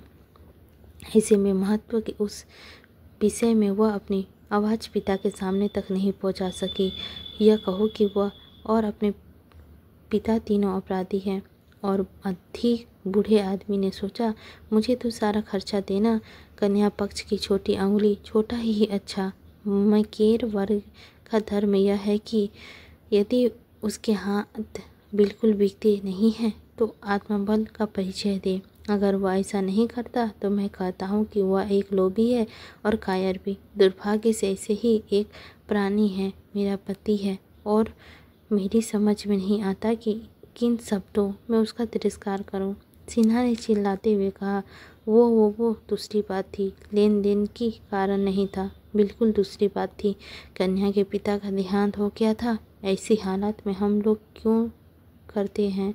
यह भी सुनने में आया है कि लड़की का कोई ऐब नहीं है। वह बिल्कुल दूसरी बात थी। मगर यह कहानी कहीं। सुधा, कद वो कन्या कानी थी या कुबड़ी थी या नो का पेट की थी या बेकारा थी, इतनी कसर क्यों छोड़ी? अच्छा सुनो तो, उस कन्या में ऐब क्या ऐब है था? सिन्हा, मैंने तो देखा नहीं, सुनने में आया था कि उसमें कोई ऐब है। सुधा, सबसे बड़ी बात तो यह है कि उसके पिता स्वर्गवासी हो गए थे और उन्हें कोई लंबी चौड़ी नगद राशि नहीं मिल सकती थी। इतना स्वीकार क्यों नहीं करते हो? मैं कुछ नकली कान तो नहीं काट लूँगी? अगर दो चार फिर कीड़े कहूँ तो इस कान से सुना, उस कान से उड़ जाना। ज़्यादातर ची चपट करो तो बट से काम ले सकते हैं। महिला जात डंडे से ही ठीक रहती है। अगर उस कन्या का में कोई ऐब था तो मैं कहता हूँ लक्ष्मी भी बेऐब नहीं, तारा खोटी थी बस। और क्या, पंख तो मेरे पाले पड़ना था। सिन्हा, डॉक्टर संकेत में कहा कि वह ऐसी थी जैसे तुमने किसी से हैरान मान लिया। सुधा, मैंने सोचा नहीं, मान लिया, अपनी नज़र से देखा। ज़्यादातर बखान क्या करूं? मैंने ऐसी सूंडी औरतों को कभी नहीं देखा था। सिन्हा को विराग में पूछा, क्या वह कहीं और है? सच बताओ, उसे कहाँ देखा? तुम घर पर क्या थे? सुधा, हाँ, मेरे घर से आई थी और एक बार नहीं कई बार आ गई थी। मैं भी यहाँ कई बार जा चुका हूँ। वकील साहब की बीवी वही लड़की है जिसे अपने एबो के कारण त्याग कर दिया। सी सच? सुधा, बिल्कुल सच। आज अगर वह आउट हो जाए तो आप वही महापुरुष है तो शायद फिर इस घर पर कदम ना रखें। ऐसा सुरीला लड़की, घर की लड़कियां में ऐसी लड़कियां और ऐसी परम सुंदरी महिला इस शहर में दो ही चार चीज़ें हैं। तुम मेरा बखान करते हो, मैं उसकी लौंडी बनने के लायक भी नहीं हूँ। घर में ईश्वर का दिया हुआ सब कुछ है, मगर जब जीव का मेल नहीं खाता तो और सब क्या देंगे? उसकी हिम्मत को धन्यवाद है कि वह बूढ़े खुशहाल वकील के साथ जीवन के दिन काट रही है। मैंने तो कब का जहर खा लिया होता, मगर मन की व्यथा देखने से ही तुरंत प्रकट होती है।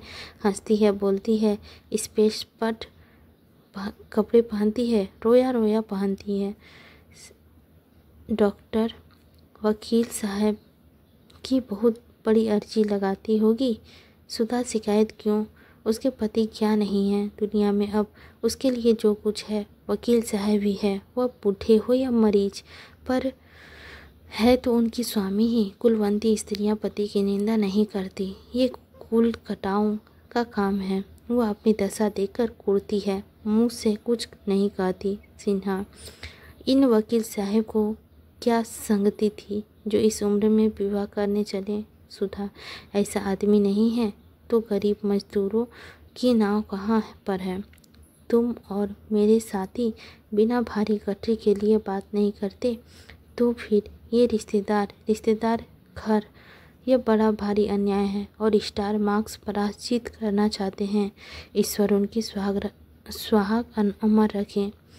लेकिन वकील साहब को कहीं कुछ नहीं हुआ तो पति का जीवन ही कष्ट हो जाएगा। आज तो वह बहुत रोती थी। लोग, तुम ऐसे बड़े निर्दय हो। मैं तो अपने बेटे का विवाह किसी गरीब लड़की से करूँगी। डॉक्टर साहब ने यह पिछला वाक्य नहीं सुना।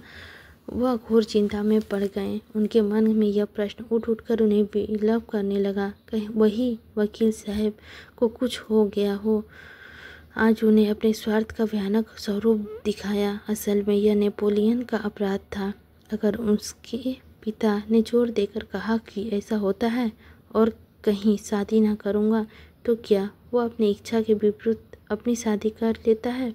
सहसा सुधा ने कहा, कहो तो कल तिलक से विवाह करा दूँ, वह भी जरा तारा सूरत देख ले। वह कुछ बोलेगी तो नहीं, पर कदाची की दृष्टि से वह इतनी तिरस्कार कर देगी जिसे तू कभी ना भूल सकेगा। बोलो, कल मिला दूँ? सबसे अच्छा प्रारंभिक परिचय भी करा द इलाज इनकी। सिन्हा, डॉक्टर ने कहा। नहीं सुधा, मैं हाथ जोड़ रहा हूँ, कहीं ऐसा गजब ना करना, नहीं तो सच कहता हूँ घर से भाग जाऊँगा।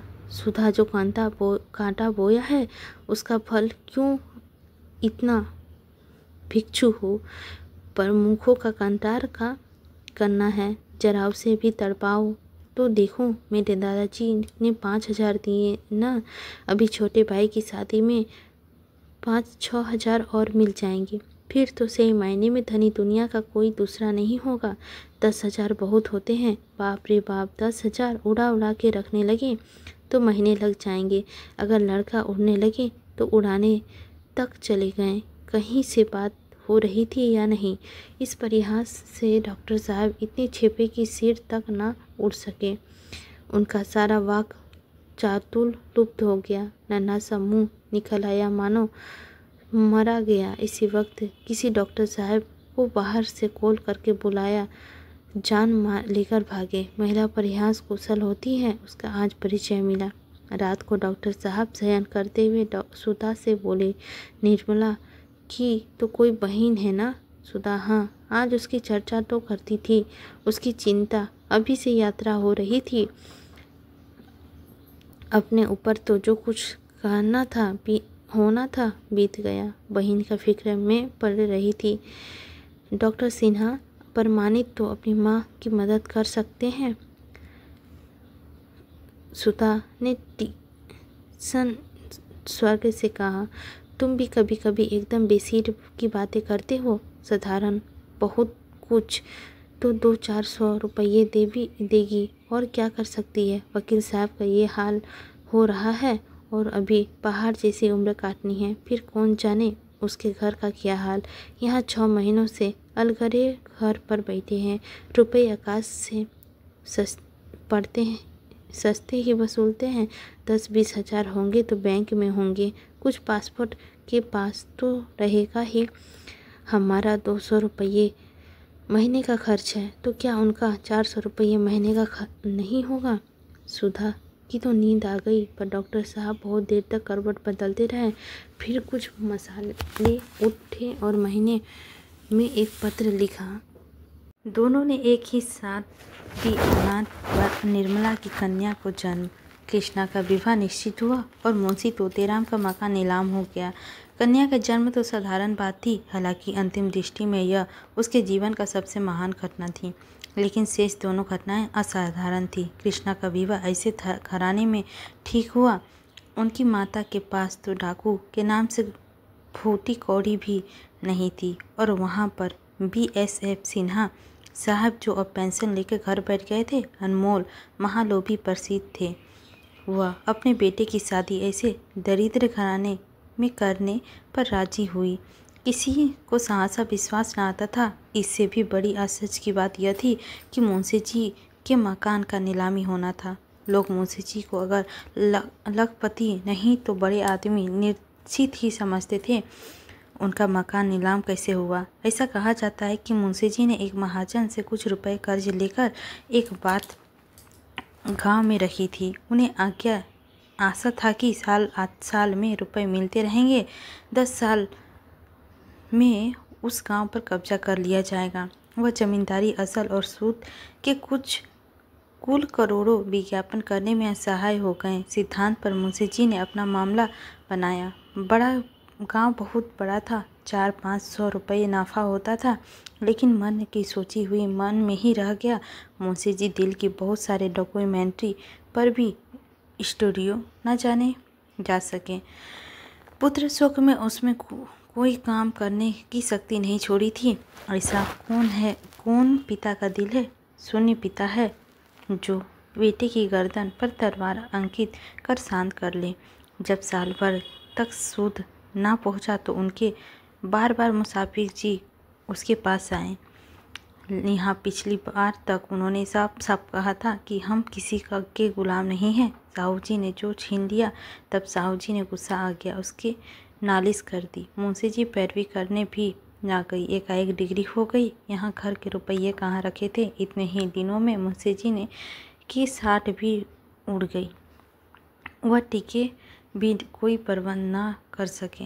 अंतिम हाउस बुलूम पर चढ़ गया। निर्मला स्वर में थी। यह खबर सुनी तो कलेजा सन सा रह गया। जीवन में कोई सुख ना हो पर भी धनाभाव की चिंता से मुक्त थी। धन मानव जीवन में यदि प्रधान वस्तु नहीं है तो उनका बहुत निकट की वस्तु है। अब वो अभाव के साथ यह चिंता भी उसकी सिर सवार हुई थी।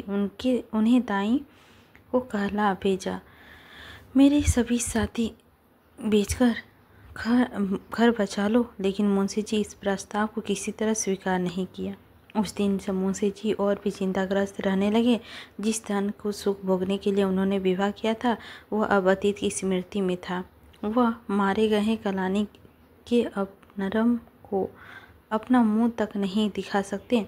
उन्हें अब उसर का अन्याय का अनुमान हो रहा था जो उन्होंने कन्या के जन्म के साथ लिखा था और सही कसर पूरी कर दी थी। सर्वनाश ही कर डाला था।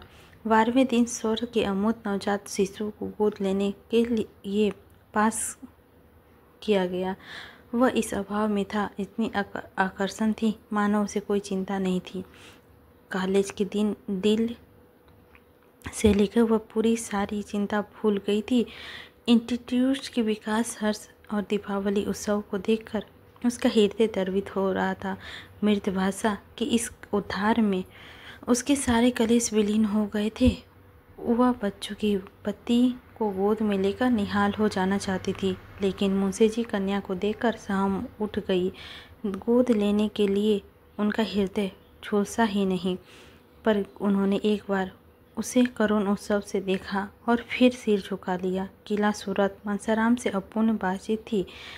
मासूम ने अपनी मन पर भाव और ही समझाया।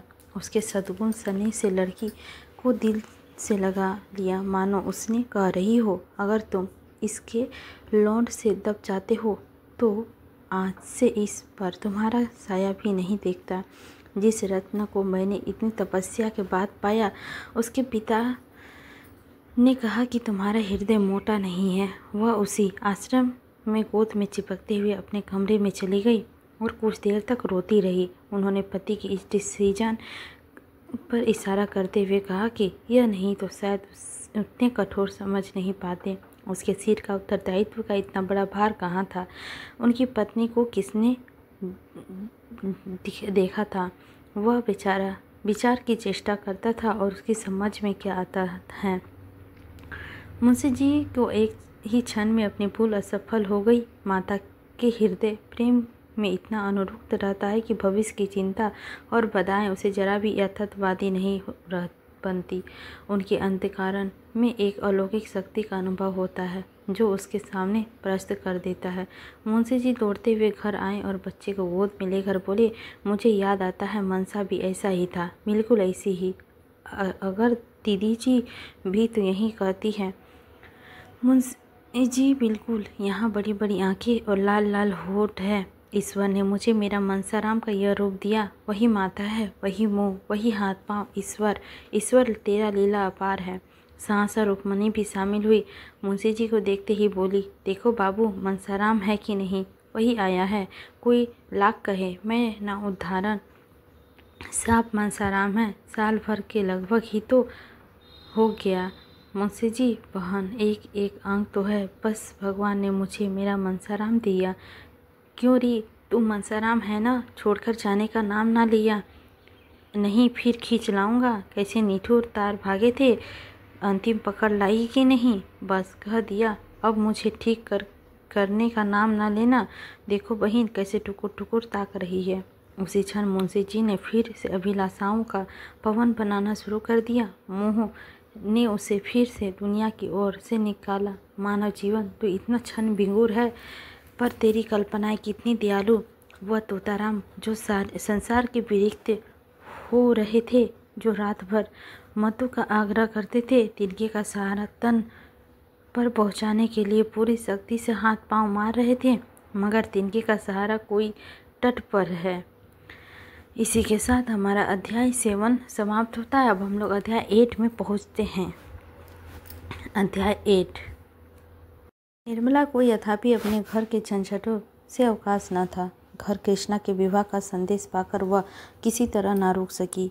उनकी माता ने बहुत आग्रह करके बुलाया था। सबसे बड़ा आकर्षण यह था कि कृष्णा का विवाह उसी घर में हो रहा है जहाँ निर्मला का विवाह पहले तय हुआ था। आश्चर्य यही था कि इस बार ये लोग बिना कुछ दहेज लिए कैसे विवाह करने के लिए तैयार हो गए। निर्मला को कृष्णा के विषय में बड़ी चिंता हो रही थी। समझाती थी मेरी ही तरह वह भी किसी के गले मर दी जाएगी। बहुत चाहती थी कि माता कोई कुछ सहायता करो जिससे कृष्णा के लिए कोई योग वर मिले, लेकिन इधर वकील साहब के घर बैठ जाने और महाजन के नालिश कर देने से उनका हाथ भी तंग है। ऐसी दशा में वह खबर पाकर उसे बड़ी शांति मिली। चलने की तैयारी कर ली। वकील साहब स्टेशन तक पहुंचाने आए। अन्य बच्ची से उन्हें बहुत प्रेम था जो दौड़ते ही न थे। यहाँ तक कि निर्मला के साथ चलने को तैयार हो गए, लेकिन विवाह से 1 महीने पहले उनका ससुराल जाना बैठना निर्मला को उचित न मालूम हुआ। निर्मला ने अपनी माता से अब तक अपनी विपत्ति कथा ना कही थी। जो बात हो गई उसको रोना रोकर माता को कष्ट देने और रुलाने से क्या फ़ायदा। इसीलिए उसकी माता समझती थी निर्मला बड़े आनंद से है। अब जो निर्मला की सूरत देखी तो मानो उसके हृदय पर धक्का सा लग गया। लड़कियां ससुराल से भूलकर नहीं आती, पर निर्मला जैसी लड़कियां जिसको सुख की भी सामग्री प्राप्त थी, उसकी कितनी लड़कियों को दूज की चंद्रमा की भांति ससुराल जाती और पुनः चांद बनकर आते देखा था। मन में कल्पना कर रही थी कि निर्मला का रंग निखर गया होगा, देह भरकर सुडौल हो गई होगी, अंग प्रत्यंग की शोभा कुछ और हो गई होगी। अब जो देखा तो वह आधी भी ना रही थी, ना यौवन की चंचलता थी, सन वह बिहसी छवि लोग हृदय की मोह लेती है, वह कामनीयता सुकुमारता जो विलासपूर्ण जीवन से आ जाती है, यहाँ नाम को ना थी। मुख पीला, चेष्टा गिरी हुई। जो माता को मालूम पूछा क्यों री तुझे वहाँ खाने को ना मिलता, इससे तो कहीं अच्छी तो यहीं थी, वहाँ तुझे क्या तकलीफ थी। कृष्णा ने हंसकर कहा वहाँ मालकिन थी कि नहीं। मालकिन दुनिया भर की चिंताएं रखती है, भोजन कब करे। निर्मला नहीं अम्मा, वहाँ की पानी मुझे रास नहीं आया, तबीयत भारी रहता है। माता वकील साहब न्योते में आएंगे ना, तब पूछूंगी कि आपने फूल सी लड़की ले जाकर उनकी ये गत बना डाली। अच्छा अब यह बता कि तू यहाँ रुपए क्यों भेजी थे। मैंने तो तुमसे कभी ना मांगे थे। लाख गई गुजरी हूँ, लेकिन बेटी का धन खाने की नियत नहीं। निर्मला ने चकित होकर पूछा किसने रुपए भेजे थे। अम्मा मैंने तो नहीं भेजे। माता झूठ ना बोल, तूने 500 रुपये के नोट नहीं भेजे। कृष्णा नहीं भेजे थे तो क्या आसमान से आ गए थे। तुम्हारा नाम साफ लिखा था, मोहर भी वहीं की थी। निर्मला तुम्हारे चरण छूकर कहती हूँ मैंने रुपए नहीं भेजे। यह कब की बात है। माता अरे 2-2.5 महीने हुए होंगे। अगर तूने नहीं भेजे तो आए कहाँ से।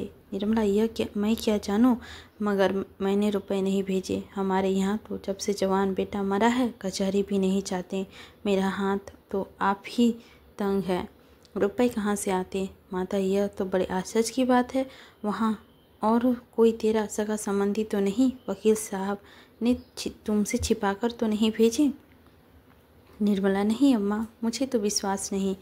माता इसका पता लगाना चाहिए। मैंने सारे कृष्णा के शादी के लिए सारे रुपए खर्च कर डाले, गहने कपड़े में। यही बड़ी मुश्किल हुई। दोनों लड़कियां में किसी विषय पर विवाद उठ खड़ा हुआ। उधर कृष्णा उठ फैसला करने चली गई तो निर्मला ने माता से कहा इस विवाह की बात सुनकर मुझे बड़ा आश्चर्य हुआ। यह कैसे हुआ अम्मा। माता यहाँ जो सुनता है ता तो उंगली दबाता है। जिन लोगों ने पक्की की कराई बात फेर दी, वह केवल थोड़े से रुपये के लोभ से वे अब बिना कुछ लिए कैसे विवाह करने को तैयार हो गए हैं, समझ में नहीं आता। उन्होंने खुद ही पत्र भेजा। मैंने साफ लिख दिया कि मेरे पास लेन देन की कुछ भी नहीं है, कुशल कन्या ही आपकी सेवा कर सकती हूँ। निर्मला इसका जवाब कुछ नहीं दिया। माता शास्त्री जी पत्र लेकर गए थे, वह तो यही कहते थे कि मुंशी जी कुछ लेने में इच्छुक नहीं है। आपकी पहली वादा खिलाफ कुछ लज्जित भी हैं। मुंशी जी से तो इतनी उदारता की आशा न थी, मगर सुनती हूँ उसके बड़े पुत्र बहुत सज्जन आदमी हैं। उन्होंने कहकर कुछ सुनकर पाप की राजी किया है। निर्मला पहले तो वह महाशय भी थैली चाहते थे ना, माता, हाँ, मगर अब तो शास्त्री जी कहते हैं कि दहेज के नाम से चीड़ते हैं। सुना है यहाँ विवाह ना करने पर पछताते भी थे। रुपए के लिए बात थोड़ी थी, और रुपए खूब पाए, स्त्री पसंद नहीं। निर्मला के मन में उस पुरुष को देखने का प्रबल उत्कंठा हुई जो उनकी अवहेलना करके अब उसकी बहन के उद्धार करना चाहता था। प्रायश्चित सही, लेकिन कितने ऐसे प्राणी हैं जो इस प्रायश्चित करने को तैयार हैं। उससे बात अब करने के लिए, नर्म शब्दों से उसका तिरस्कार करने के लिए, अपनी अनुपम छवि दिखाकर उन्हें और भी चलाने के लिए निर्मला का हृदय अधीर हो उठा। रात को दोनों बहन एक ही कमरे में सोई। मोहल्ले में किन किन लड़कियां के विवाह हुआ है, कौन कौन लड़कोरी हुई, किस किस का विवाह धूमधाम से हुआ, किस किस का पति कन इच्छा अनुसार मिले, कौन कितने कैसे गहने चढ़ावे में आया, इन्हीं विषय में दोनों बड़ी देर तक बातें होती रही। कृष्णा बार बार चाहती थी कि बहन का घर का कुछ हाल चाल पूछो, मगर निर्मला उसे पूछने का अवसर ना देती थी। जानती थी कि वो यह जो बातें पूछेगी उसके बताने में मुझे संकोच होगा। आखिर एक बार कृष्णा पूछी बैठी, जीजा जी भी आएंगे ना? निर्मला, आने को तो कहा ही है। कृष्णा, अब तो तुमसे प्रसन्न रहते हैं या अब भी वही हाल है? मैंने तो सुना है दुहाजो पति स्त्री को प्राणों से प्रिय समझते हैं। वहाँ बिल्कुल उल्टी बात देखी। आखिर किस बात पे बिगड़ते रहते हैं? निर्मला, अब मैं किसी के मन की बात क्या जानूं? कृष्णा, मैं तो समझती हूँ तुम्हारी रुआई पर ही चिढ़ते होंगे। तुम हो ही इतनी चली हुई थी पहले से, वहाँ भी उन्हें कुछ कहा होगा। निर्मला, यह बात नहीं है कृष्णा, मैं सौगंध खाकर कहती हूँ, जो मेरे मन में उनकी ओर से जरा भी मैल हो, मुझसे जहाँ तक हो सकता है मैं उनकी सेवा करती हूँ। अगर उनकी जगह कोई देवता भी होता तो मैं इससे ज़्यादा नहीं कर पाती। उन्हें भी मुझसे प्रेम है, बराबर मेरा मुख देखते देखते ही रहते हैं। लेकिन जो बात उनके और मेरे काबू के बाहर है, उसके लिए मैं क्या कर सकती हूँ?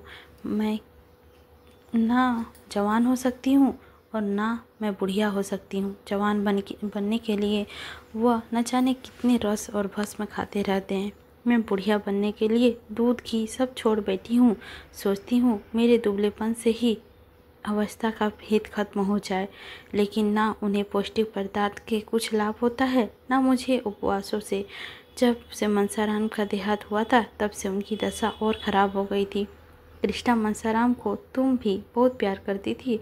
निर्मला, वो लड़का ही ऐसा था, जो देखता था प्यार करता था। इसे बड़ी बड़ी डोरीदार आंखें मैंने किसी की नहीं देखी। कमल की भांति मुख हरदम खिला रहता था, ऐसा साहसी, और अगर अवसर पड़ता तो आग में फंस जाता।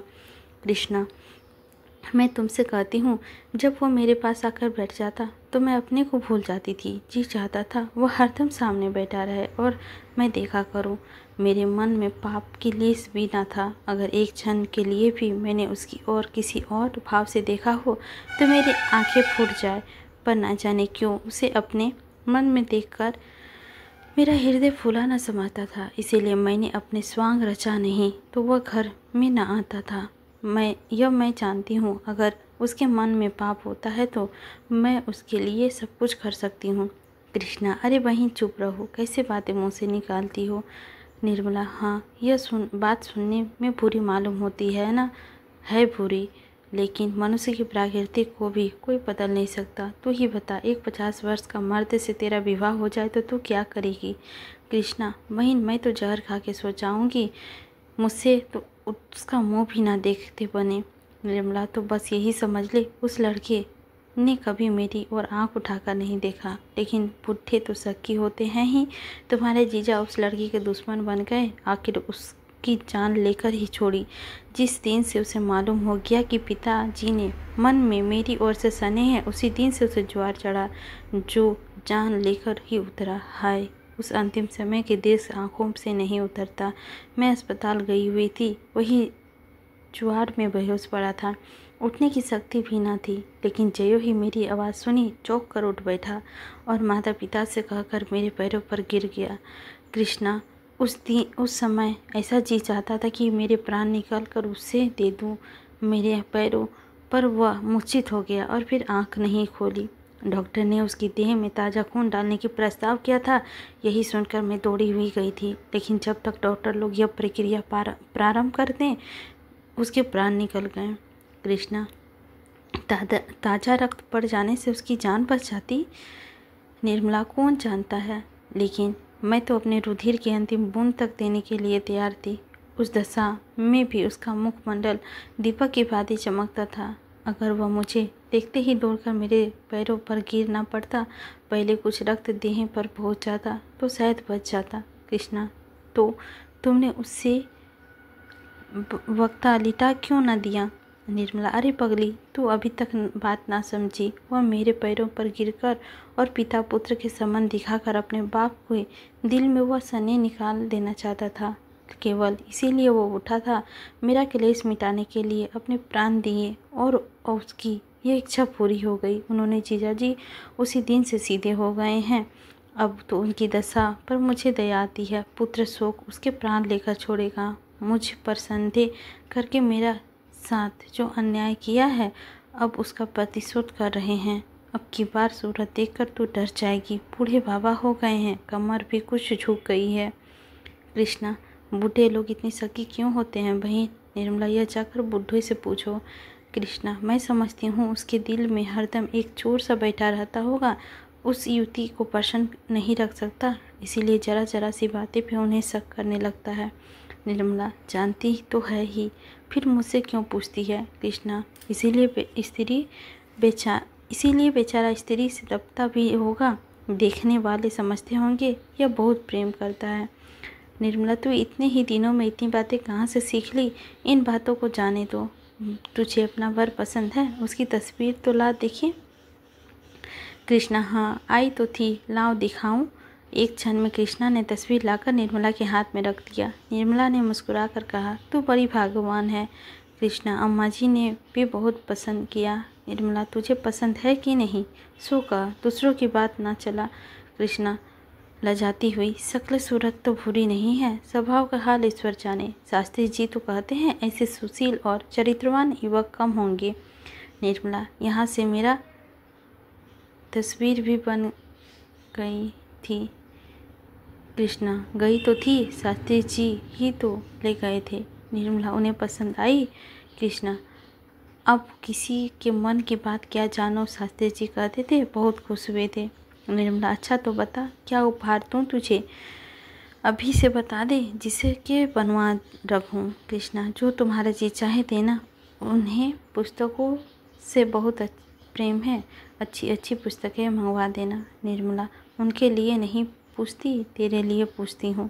कृष्णा, अपने ही लिए तो मैं कह रही हूँ। निर्मला ईश्वर की तरफ देखते हुए, कपड़ों ये सब खद्दर के मालूम होते हैं। कृष्णा, हाँ खद्दर के बड़े प्रेमी हैं। सुनती हूँ कि पीठ पर खद्दर लाद कर देहातों में बेचने जाया करते हैं, व्याख्यान देने में भी चतुर्थ हैं।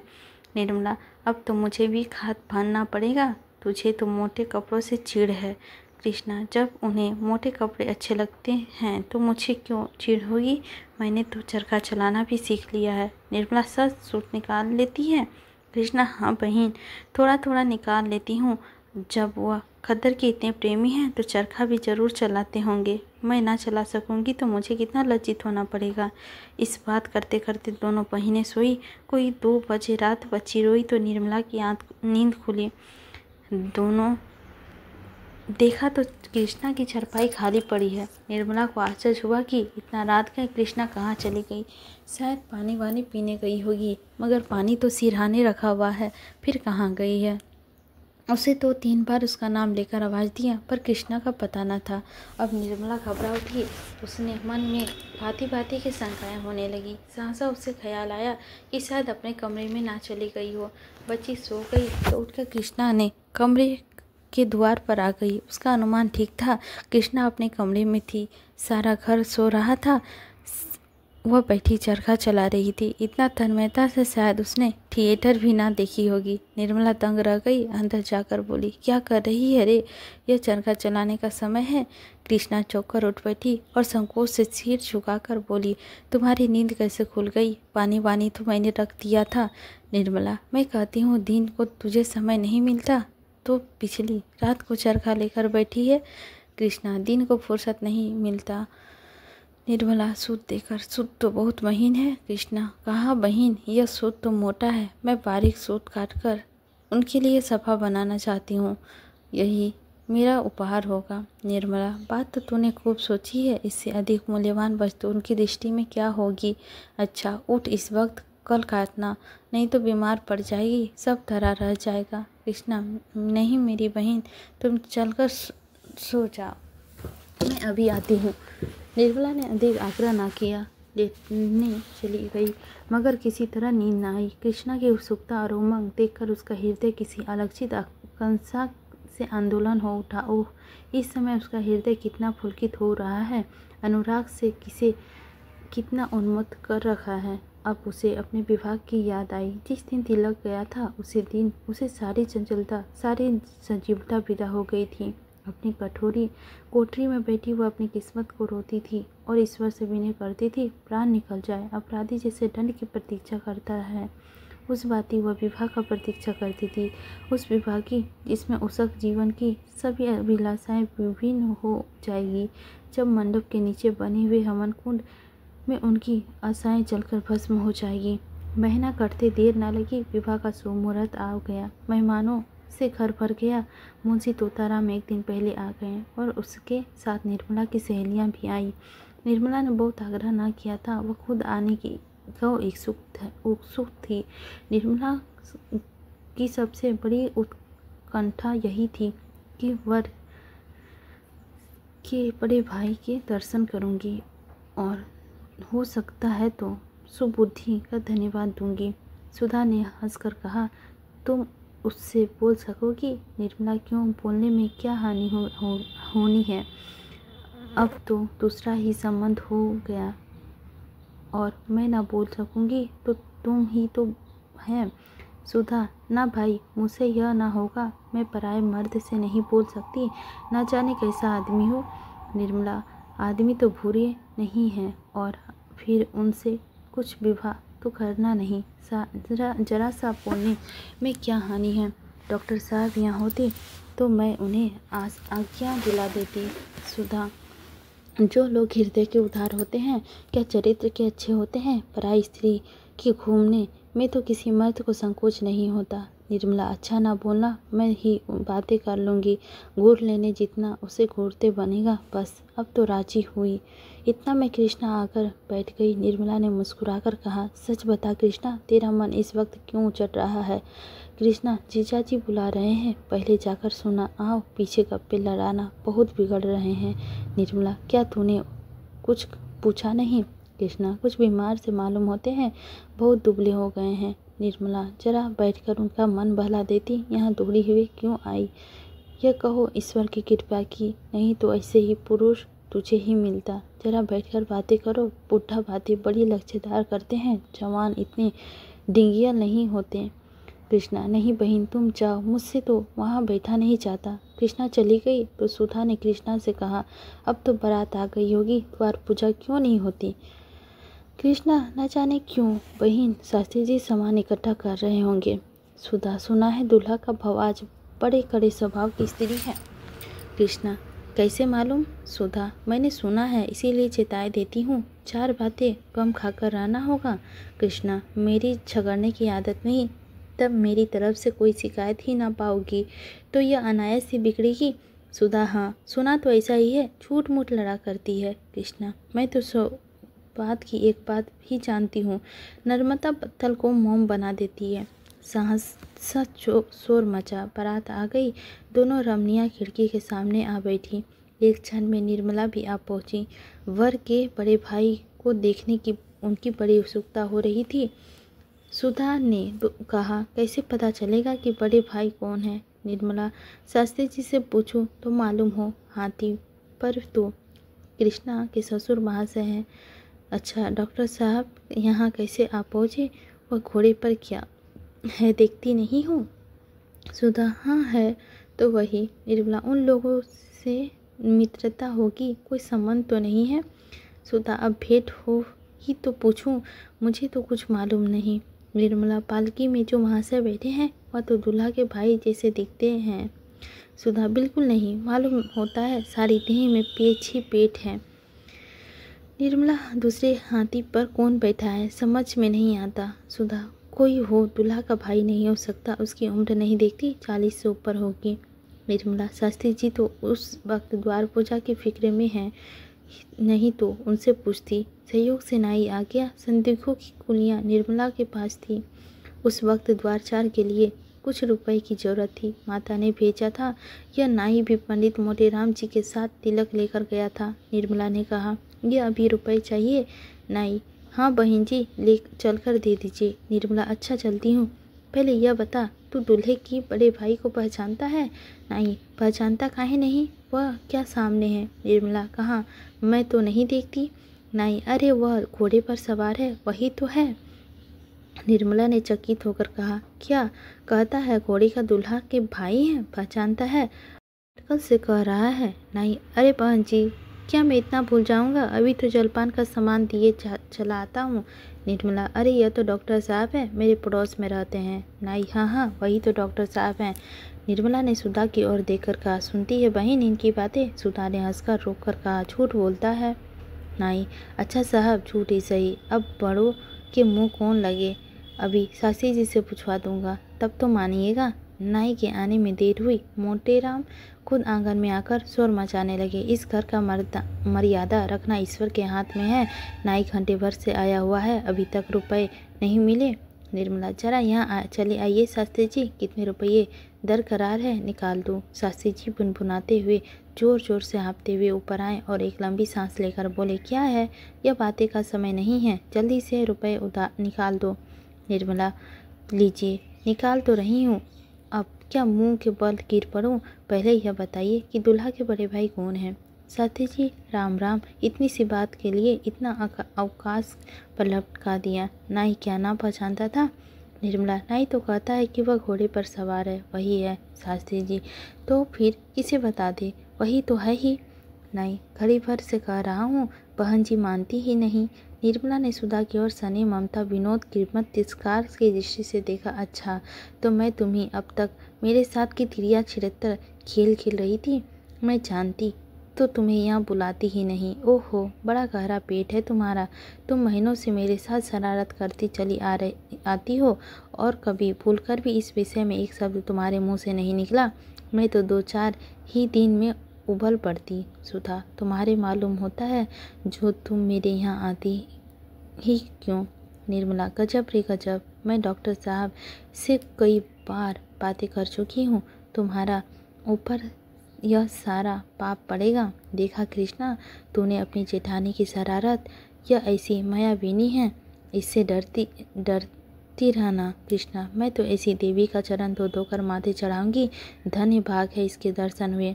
निर्मला, अब समझ गई, रुपए भी तुम्हें ना भिजवाए होंगे। अब सिर हिलाया तो सच कहती हूँ, मार बैठूंगी। सुधा, अपने घर बुलाकर मेहमान का अपमान नहीं किया जाता। निर्मला, देखो तो अभी कैसे कैसे खबरें लेती हूँ। मैंने तुम्हारा मान रखने के लिए जरा सा लिख दिया था और तुम सचमुच आ पहुँची। भला वहाँ वाले क्या कहते होंगे? सुधा, सबसे कह के आई हूँ। निर्मला, अब तुम्हारे पास कभी ना आऊँगी, इतना तो इशारा कर देती हूँ। डॉक्टर साहब से पर्दा रखना। सुधा, उनके देख लेने में कौन सी बुराई हो गई, ना देखते तो अपनी किस्मत को रोते कैसे, जानते कैसे कि लोभ में पड़कर कैसी चीज़ खो दी। अब तो उन्हें देखकर लालाजी भी हाथ मल कर रह जाते हैं, मुँह में तो कुछ नहीं सहते पर मन में अपनी भूल पर पछताते हैं। निर्मला, अब तुम्हारे घर कभी ना आऊँगी। सुधा, अब पिंड नहीं छूट सकता, मैंने कौन तुम्हारे घर की राह नहीं देखी है।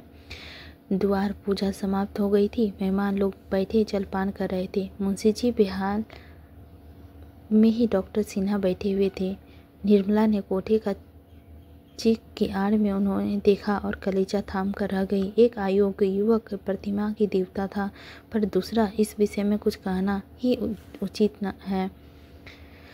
निर्मला ने डॉक्टर साहब की सैकड़ों ही बार देखा था, पर आज उसके हृदय में जो विचार उठे वे कभी ना उठे थे। बार बार यही चाहती थी कि उन्हें बुलाकर खूब फटकारो, ऐसे ऐसे ताने मारो कि वह याद रखें, रुला रुला कर छोड़ो, मगर रहम कर जाती थी। बारात जानवास से चली गई थी। भोजन की तैयारी हो रही थी। निर्मला भोजन की थाल चुनने में व्यस्त थी। सहसा महरी ने आकर कहा, बिट्टी तुम्हें सुधा रानी बुला रही है, तुम्हारे कमरे में बैठी है। निर्मला ने थाल छोड़ दिए और घबराई हुई सुधा के पास गई, मगर अंदर कमरे में रहते ही ठिठक गई। डॉक्टर सिन्हा खड़े थे। सुधा ने मुस्कुरा कर कहा, लो बहन जी बुला लिया, अब जितना चाहो फटकारो, मैं दरवाज़ा रोके खड़ी हूँ, भाग नहीं सकते। डॉक्टर साहब ने गंभीर भाव से कहा, भागता कौन है, यहाँ तो सिर झुकाए खड़ा हूँ। निर्मला हाथ छोड़कर कहा, इसी तरह सदा कृपा दृष्टि रखिएगा, भूलना चाहिएगा, यह मेरी विनय है। इसी के साथ हमारा अध्याय 8 भी समाप्त होता है। अगले एपिसोड में हम लोग 9, 10, 11, 12 एपिसोड कवर करेंगे और निर्मला उपन्यास का अध्याय जो है 12 भाग तक ही है। अगले भाग मतलब इससे पहले जो भाग अपलोड हुआ है उसमें 1, 2, 3, 4 अपलोडेड है। इसके बाद सेकेंड ये वाला जो एपिसोड जाएगा उसमें से 5, 6, 7, 8 है और इसके बाद जो आएगा वो है 9, 10, 11, 12। आई होप दोस्तों आप लोगों को यह उपन्यास अच्छी लगी होगी मेरे वाचन के द्वारा, तो लाइक कीजिएगा, चैनल पर नए होंगे तो सब्सक्राइब कीजिएगा और कमेंट करके हमें बताइएगा कि यह उपन्यास आप लोगों को कैसी लगी और कहाँ कहाँ गलती है। दरअसल इस उपन्यास की टाइपिंग या जो मुझे बुक मिली है उसमें मिस्टेकिंग बहुत ज़्यादा है, जो पढ़ते पढ़ते बार बार गलत वर्ड ही आ जाता है। टाइपिंग मिस्टेक है वर्ड में ही, मतलब लिखा हुआ शब्द में ही, इसीलिए मेरे वाचन में गलत उच्चारण हो जा रहा है, लेकिन मैं उसे पूर्ण तरह से सुधारने की कोशिश करूँगी। बहुत जगह तो नाम भी गलत है, बहुत जगह तो कुछ ऐसे शब्द है जो गलत ही आ रहे हैं, लेकिन मैं पूरी तरह से कोशिश कर रही हूँ सही करने का। और फिर यदि फिर भी आप लोगों को लग रहा है हाँ ये मिस्टेक हो रहा है तो फिर भी कमेंट कर सकते हैं। मिलते हूँ अगले एपिसोड 9, 10, 11, 12 लेकर आप लोगों के समक्ष। आई होप आप लोग लाइक सब्सक्राइब जरूर कीजिएगा।